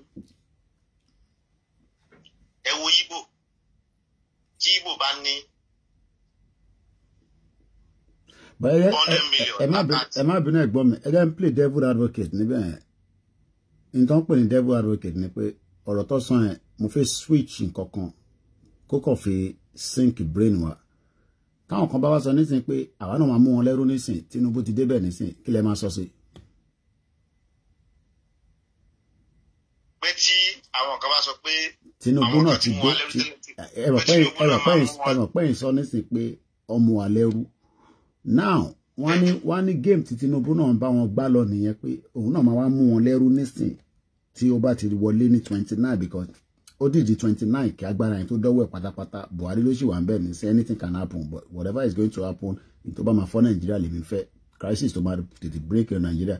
But mo kàn fẹ́ play devil advocate mẹ́ẹ̀ pé táwọn kan bá wá sọ nísìn pé but ìwọ tó ń sọ̀rọ̀ èkó shut up, Tinubu náà máa mú wọn lẹ́rú nísìn, kí lẹ máa sọ sọ̀rọ̀ ẹ̀ kẹ̀dẹ̀ máa bọ́rọ̀ tẹ́ ń bọ́rọ̀. Ẹ má bínú pé mo interrupt yín there. Mr. Goki, Tinubu lẹ́nì kankan mú lẹ́rú. Okay. Ṣé ẹ mọ̀ kan tó máa ń ṣàwá Yorùbá ni? Tinubu lè mú wọn kò lè ronú lọ́bẹ̀ pé kò náà kó wọn lẹ́rú. Okay. Torí pé kí ni àwa Yorùbá in tí a bá ń jẹ lẹ́nu la mọ̀. Ṣó yé yín? Torí àwa ò ní ronú pé àwọn pípì ti ṣèkà fún wa rí. Ẹ mọ̀ pé ọ̀rọ̀ wa dàbí ẹni tẹ́bí bá ń pa láti bí maybe ká sọ pé 3 years ago. Tó wá jẹgbà ìjọ kan tó wá jẹun oúnjẹ tí ò jẹ rí láyé ẹ̀. A ti gbàgbé pé ìyá má jẹun rí o. Láàrin 3 hours tó bá jẹjẹ after 3 hours tó bá jẹjẹ ẹ̀ tá ti gbàgbé pé ìyá jẹun rí. Nǹkan tó máa ń ṣàwà Yorùbá. Àwọn ò ní ronú pé àwọn kan kó wa lẹ́rú rí. Nígbà bá débẹ̀ tán sí gbogbo àwa Yorùbá àwọn ohun tí ò yẹ ká lé la máa lé. Iṣẹ́ káwa náà ronú báwọn pípẹ́ ẹ ṣe ń ronú àní ronú lọ bẹ̀rẹ̀ mọ́. Ọ̀tọ̀ ni nǹkan tá máa ṣe. So n tí Tinubu òfin ni kó wọn lẹ́rú tí òfin lè wọn kó lẹ́rú nìyẹn. Bíkọ́ àwọn ò ronú pé káwa kó àwọn kan lẹ́rú, àwọn kan ló rẹ́dì láti kó àwa lẹ́rú. So Tinubu kò tó bá débẹ̀ ní tó máa padà sí náà ni pé òun náà máa kó nǹkan tó fẹ́ kó ni àtàwọn ẹmẹ̀wà ìtànjọ tẹ̀lé lọ. wájọ gbádùn ìyàwó ẹ̀ dẹ̀ máa káàkiri torí ìyàwó ẹ̀ máa overdo gan wàláì. I can't look forward to that. Tẹ́rí àwọn tó ń pariwo tẹ̀lé lẹ́yìn ìsìn tó ń pariwo tẹ̀lé Tinubu lẹ́yìn ìsìn. Ẹ má rò pé táwọn bá débẹ̀ àwọn fẹ́ lọ kó Fúlàní àbí Ìgbò lẹ́rú wọn rẹ́dì láti ṣe gbogbo yẹn. Ní táwọn ń bá lọ ni pé káwọn lọ kó owó. Tó bá dẹ̀ ti kówó tán ìyá ọdún mẹ́jọ tó fẹ́ jẹ yẹn ọdún mẹ́jọ tó fẹ́ jẹ yẹn wọ́n wá rẹ́dì lẹ́yìn ọdún mẹ́jọ yẹn wọ́n tún wá rẹ́dì ké àwọn àwọn tó kó wa lẹ́rú tẹ́lẹ̀ yẹn wọ́n rẹ́dì láti jẹ́ kó àwọn yẹn tó kó wa lẹ́rú padà ká tún wá kọ̀ǹtínú ìyá ẹ̀. So ṣe rí ìwọ̀n ara ẹni nìkan òun ni Yorùbá ní. Bí mo ṣe bọ́rọ̀ mi lọ ṣe rí Ìgbò ṣe rówó tẹ̀wọ̀ yẹn pọ̀ jọ Ìgbò lọ. Owó yẹn jẹ tẹ́bà Ìgbò nísìn tẹ́bà rí Ìgbò lẹ́kọ̀ọ́ tá a wà. Ìgbò ó lè ní jíwágù ó lè ní Range Rover ó lè ní mọ́tò ńláńlá bet Mr. Goki ẹgbẹ́ bo ni Ìgbò máa wà ó máa wà nílé rèmẹrẹ́ǹtì. A máa gbé níbẹ̀. A máa gbé nílé rèmẹrẹ́ǹtì rẹ̀. Ó lówó láti kọ́lé o bẹ́ẹ̀ kò ní kọ́lé yẹn. bọ̀ ibi ayàtọ̀ ìyẹn náà lọ sí tọ́pọ̀ ayàtọ̀ ibi culture wa yàtọ̀ sí tiwọn àwa ò fẹ́ gbé nírú gbígbé àṣeyàn àwa fẹ́ kọ́ mọ̀ pé afẹ́fẹ́ ni wà. God bless you. ṣé wàá rí tí yóò bá jẹ́ pé Yorùbá ló ní irú owó yẹn ni kò ní tó fowó yẹn kọ́lé gidi o kò ní fowó yẹn kọ́lé gidi tó jọjú o akọ́lé kan tó rí dáadáa ṣẹ́rí mọ́tò tó ní yẹn a máa fi dà gbòòrò láàmú a máa fi tírẹ́tì àwọn tí ò ní a máa fi dà àwọn tí ò ní láàmú yíbo tí ò dẹ̀ yí tí ò rí bẹ́ẹ̀ lọ́dọ̀ tẹ́ bá lọ lẹ yíbo ìsàkóyèkì yíbo máa gun ọ̀kadà báyìí tẹ́ bá dẹ̀ rí máṣọ̀ tó máa ti kọ́ sílùú èyí tí ò kúrò nílùú ni wọ́n sọ fún yín o wọ́n máa gun ọ̀kadà tẹ́ bá dẹ̀ rí máṣọ̀ tó máa kọ́ àti bísínẹ́sì tó máa rán tẹ́lá yíbo tẹ́ ń wò yẹn wàláì tẹ́ bá dé lu wọn kọ́ńtì ni wọ́n tòótọ́ kọ́ńtì ni wọ́n lọ́tọ̀ because life tán gbé life òyìnbó ni. ní fíléèjì wọn tẹ bá dé fíléèjì wọn life òyìnbó ni. àní ní ilé oko ilé fíléèjì yíbo máa gbin flower sí báyìí rántí. kò ní bàjẹ́ fún azeez àwọn ìyá yẹn máa dín ní gbogbo environment yẹn tọ́jú pé tẹ́yìn gan bá rí ilé bó ṣe jẹ́ old house ọmọ máa wù yín láti gbé. tó ń bí mọ́ wá lọ lílé èmi àtàwọn méjì kan ní bí ìjẹta àjọwà. mo kí ìyàwó àmà sí sat. bí kọ́ńtì ò ṣe rí so àwọn náà wá ń gbọ́rọ̀ tá à ń sọ yẹn mo wá ń sọ fún àwọn sọ̀rọ̀ pé kọ́ńtì ìlú yọ̀dà lé mo wá sọ fún bàbá yẹn pé bó ṣe wà yìí èmi wá sọ fún pé the best thing ni ó lè wè tán tá a lè ṣe ni pé ká pín nítorí ẹ̀pù wá lóyún yẹn. àwọn pípín yẹn wá sọ wípé báwo la ṣe fẹ́ pín ta ló fẹ́ pín mo ní wọ́n máa wọ̀ rí ìṣẹ́ntì tẹ́ni ẹ máa sọ tẹ́ bá sọ pé àwọn èèyàn sọ pé wọn mọ̀ pé Nàìjíríà Yorùbá nation kan wà irọ́ ni o gbogbo anybody ló mọ̀ pé tí ń jẹ́ Yorùbá nation rẹ̀ sí but wọ́n sọ pé tẹ́lẹ̀ bá máa gbé ọ̀rọ̀ kalẹ̀ ẹ máa tó máa sọ wọ́n máa ní Sunday Igboho ẹ tó tiẹ̀ sọ pé kápẹ́ bo lọ́wọ́ àṣẹ àgbóhùn ẹ̀ mọ́. That's what they normally say. so ṣe mọ̀ pé àwọn èèyàn ò mọ nǹkan tó ń lọ. so bẹ̀tẹ̀ bá lọ tẹnu bọ̀rọ̀ yẹn wọn ò ní jẹ́ kẹ́ ẹ sọ. ìyẹn náà la ṣe ní the radio tí àwọn èèyàn ń sọ yẹn because a lot of àwọn tó máa ń sọ narrative yẹn because activities tá à ń ṣe nísàlẹ̀ nígbà Yorùbá nation movement tọ́dẹ̀ ẹ mọ̀ pé ókè àṣìn kankan mọ́ nísìn rédíò kankan náà sọ̀rọ̀ nípa Sunday Igboho àfi tó bá tún gbọ́n kankan wá sọ pé Sunday Igboho wá sọ lórí rédíò so that is not giving the people the hope anymore pé ẹ̀yin people ẹ̀kọ́ gbé scale wa sókè ní ti já wálẹ̀ but not knowing that the movement is still ongoing because it seems that activities nìkan online nìkan ló ti ń ṣẹlẹ̀ and data wọn ṣé ẹni tó ti jẹun ẹni tó ti ra gàrí ló máa wá gbọ́ íńtánẹ́ẹ̀tì tá à ń fi ń ṣe program ẹgbọ́n sókè. so mo wá sọ fún ẹnìyẹn yìí pé sórí nǹkan tó ń ba àwa tí tó ń ba ayé àwa Yorùbá jẹ́ mo wá sọ fún bọ̀bọ̀ yẹn àwọn méjì ni mo wá sọ fún wọn wípé sọ ma pé bí o ṣe wà yìí tí bọ́dẹ̀ lásán tó bá wà ní local government chairman tó ń fún ẹ ní 200,000 àbí 100,000 ní every month. ìyẹn jẹ́ ti pọ̀ jù. tó dẹ̀ máa wípé mo wá sọ fún pé tó ń fún ẹ ní 100,000 ní every month. tó dẹ̀ máa pọ̀ wà ní local government chairman bóyá wà nínú local government. alọ́ máa ṣoògùn pé kọ́ máa gbé kúrò ń bẹ́ẹ̀ ni. gọ́ọ̀mẹ̀ tó náà wà nínú tó náà jẹ́ owó gọ́ọ̀mẹ̀ntì mo ní sọ ma wípé ìrùwọ̀ ẹ̀ ò ní gbàdúrà pé kí Nàìjíríà kò pín. Definitely. Because ó máa wò wípé owó tí bọ́dà rẹ̀ ń gbà yẹn tọ́bẹ̀ rí tí ọbẹ̀ ìfibẹ̀ yẹn lẹ̀ ò ní rówó ẹ̀ gbà mọ́. mo ní àdúrà tó máa gbà tó bá lẹ́yìn kan tó sọ fún ẹ pé kí Nàìjíríà pé ọmọ máa ṣépè fún torí èlò torí 100,000 tó ń fún ẹ tí ó dẹ̀ la ẹ ní tó bá wá gbowó yẹn ìjẹ́ kí ló máa fi rí ṣe nínú ayé tàwa kí ló fi ń rí ṣe torí pé kí ni Yorùbá ní nǹkan kan ni pé tá bá ti ń fún wọn ní 10 naira 2 naira wọn rẹ́dí láti ṣe ẹ̀kọ́ mọ́. níbi tá a yọ lẹ́bí wọn rẹ́dí aṣọ ẹ wá wo gbogbo àwọn pípín yẹn wo bá ṣe pọ̀ tó bá ṣe kọ̀nẹ́tì tó.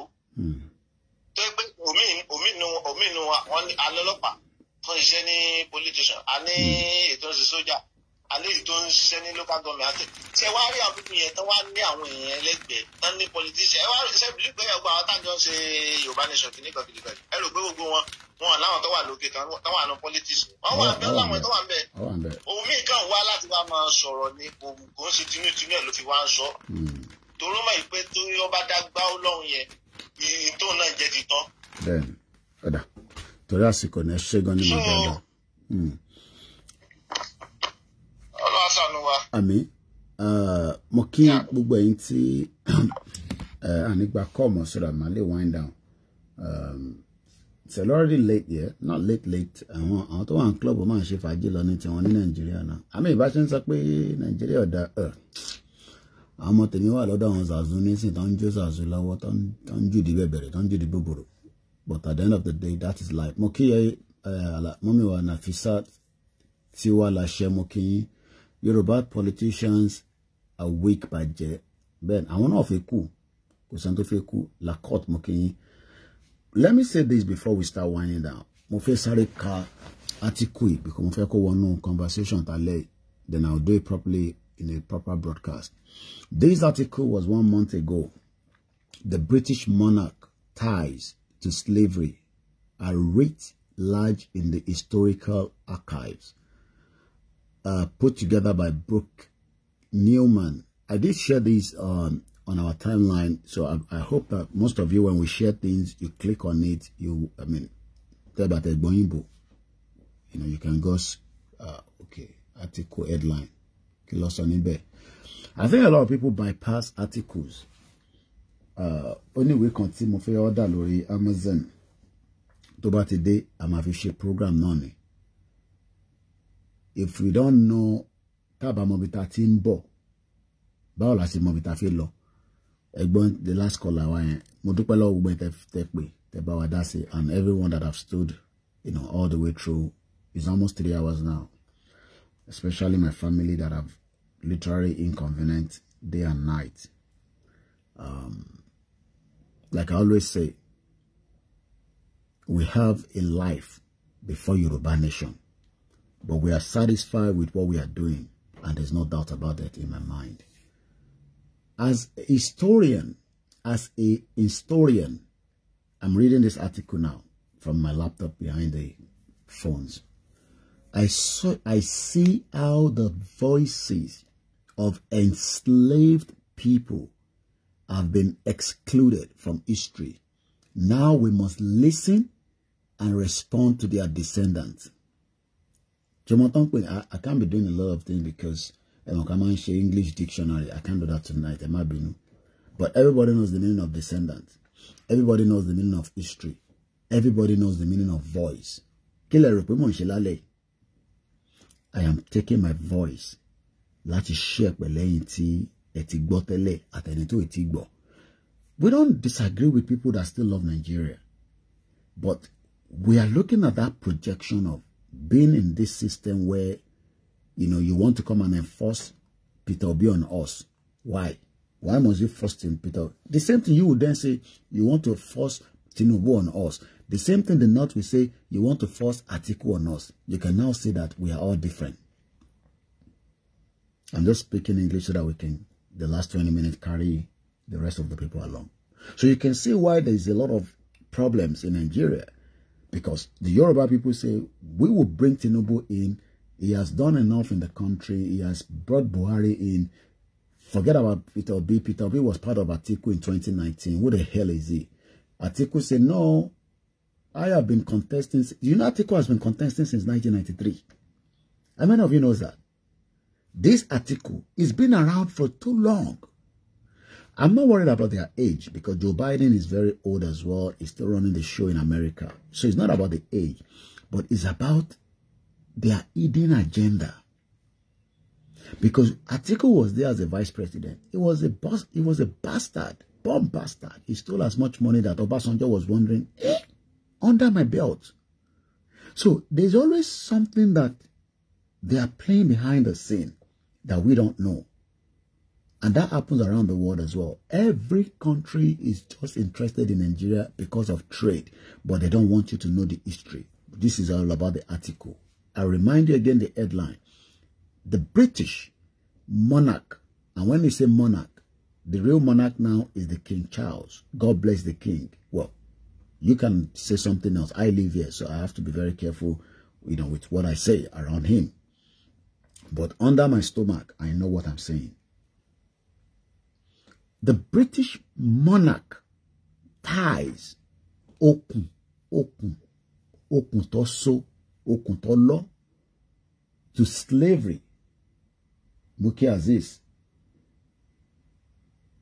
to slavery. I read, but I can't be bothered to be doing that tonight because the phone is here and I can't, especially this one. If I move it anyhow, you can fall down. So I'll just leave it like that. But I'll still do a program on these where you can, you know, we can do English dictionary. I read, and about them, read, W-R-I-T. You can quickly put in a comment. I'll read it out. Large in the historical archives. The British know me and you very well. But we are Yoruba people. We are this. We are Edo people. We are Shekiri people. Look, the British have all our history in the one archive. Where that archive is what we don't know. And the British are very, very good in storing archive. We cannot beat them. They've been around. For 200 years, the British Empire was ruling almost half of the world. Even America had to fight to get away from them. That is how powerful the British Empire was. But today, they've lost all those empires. But some empires, they are playing our mind. Go and do democracy every 4 years. Oh, okay, nobody wins. Okay, go to court. Hey, no, don't protest. So don't fight each other. They're deceiving me and you. I am far away from you guys, about 6,000 kilometers according to Maize Gold. But we are here, we are concerned. Well, you can say concerned citizen. Yes. You can say, but Koiki, but you're in Nigeria before. Why all this now? Yeah, because that's what we are told. It's part of the lies. It's part of the deceit. How can they say we are Nigerians, knowing fully well that Nigeria is only 100 years old? Or probably 109 years old. The whole Nigerian project started in 1914. So you want me now to forget about the historical archive. So let me read quickly because of my time. And I want to make sure this program doesn't go more than 3 hours. So let's fast forward a little bit.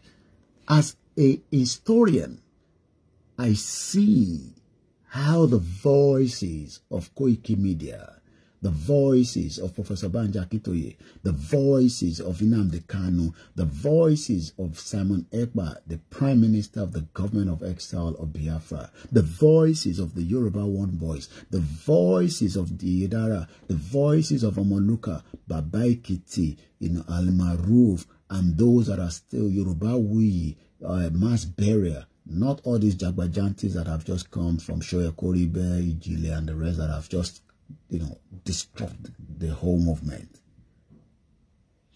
The voices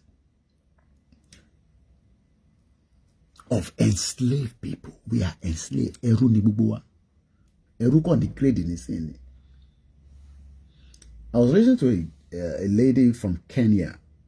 Do you know that people are committing suicide already coming into UK because of this scholarship, whatever they are doing on the healthcare? There's a woman I'm watching on YouTube recently now.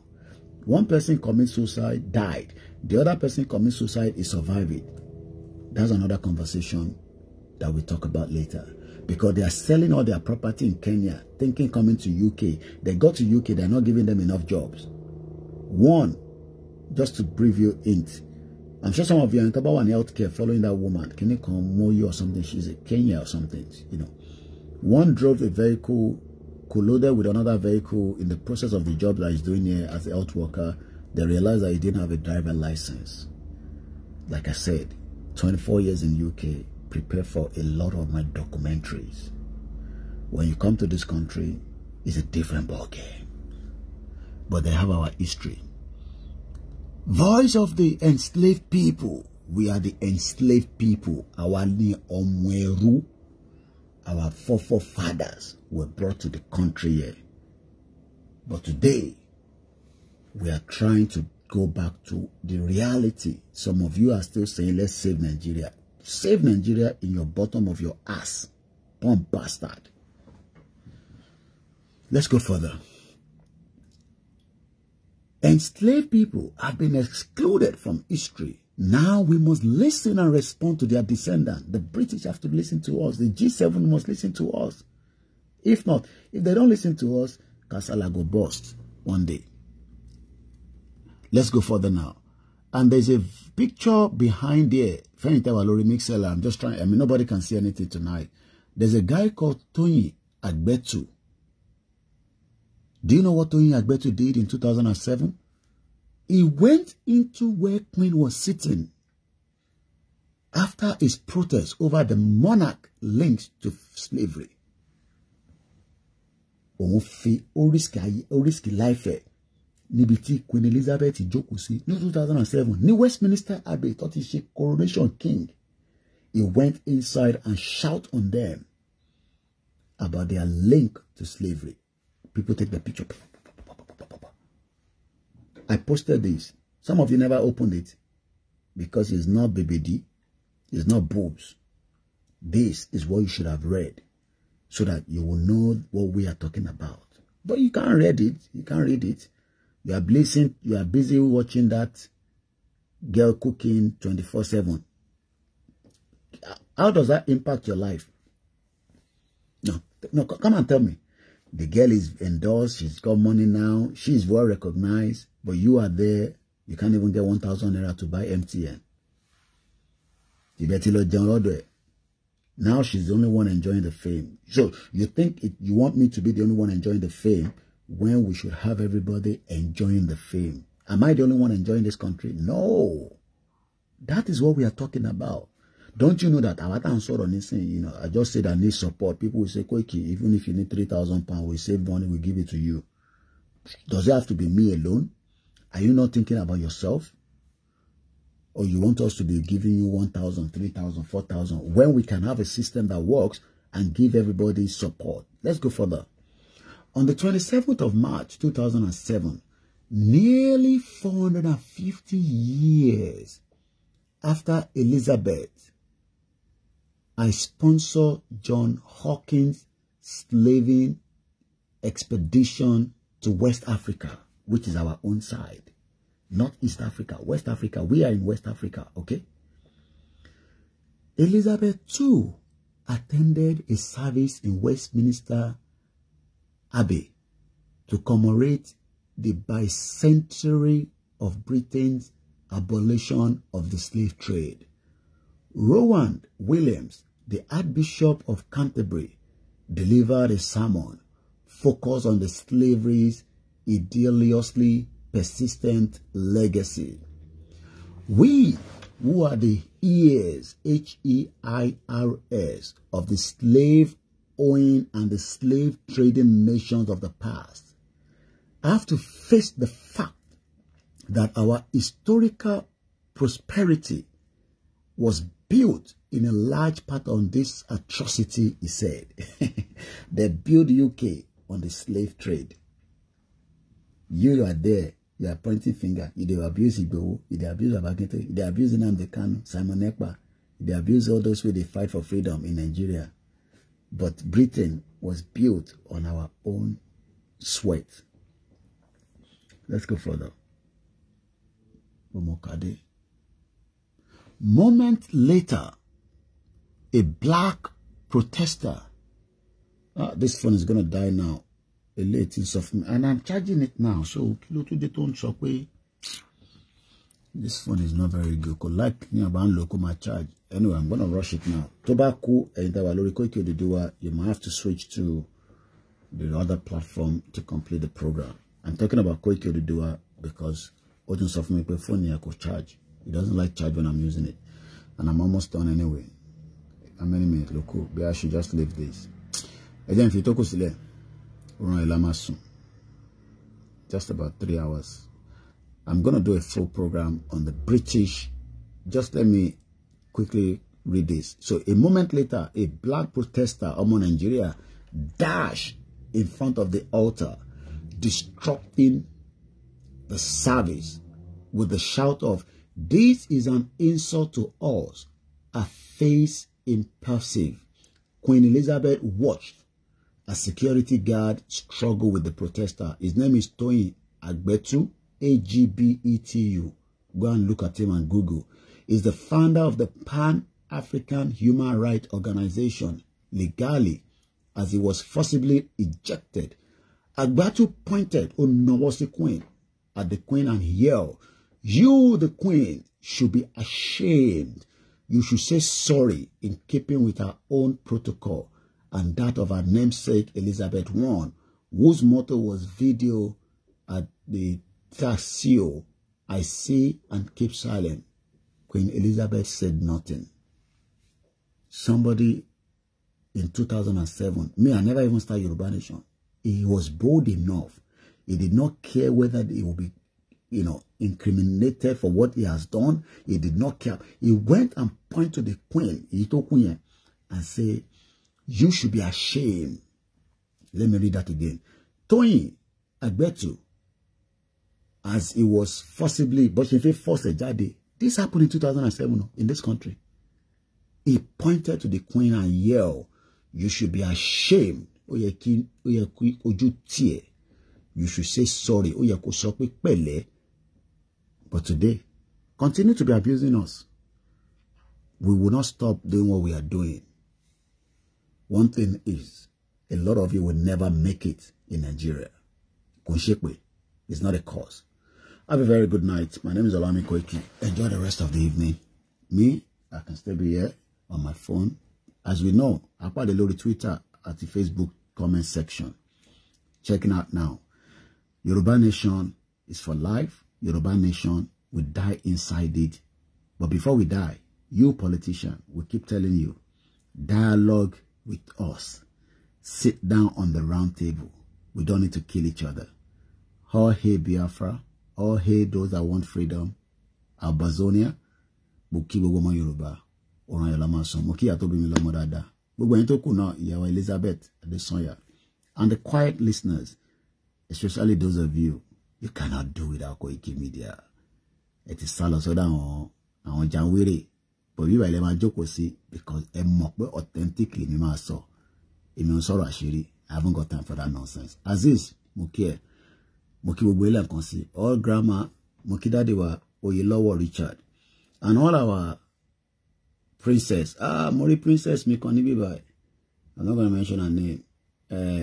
It's Sarah Ines, Princess Mogbe Toko Mogbe.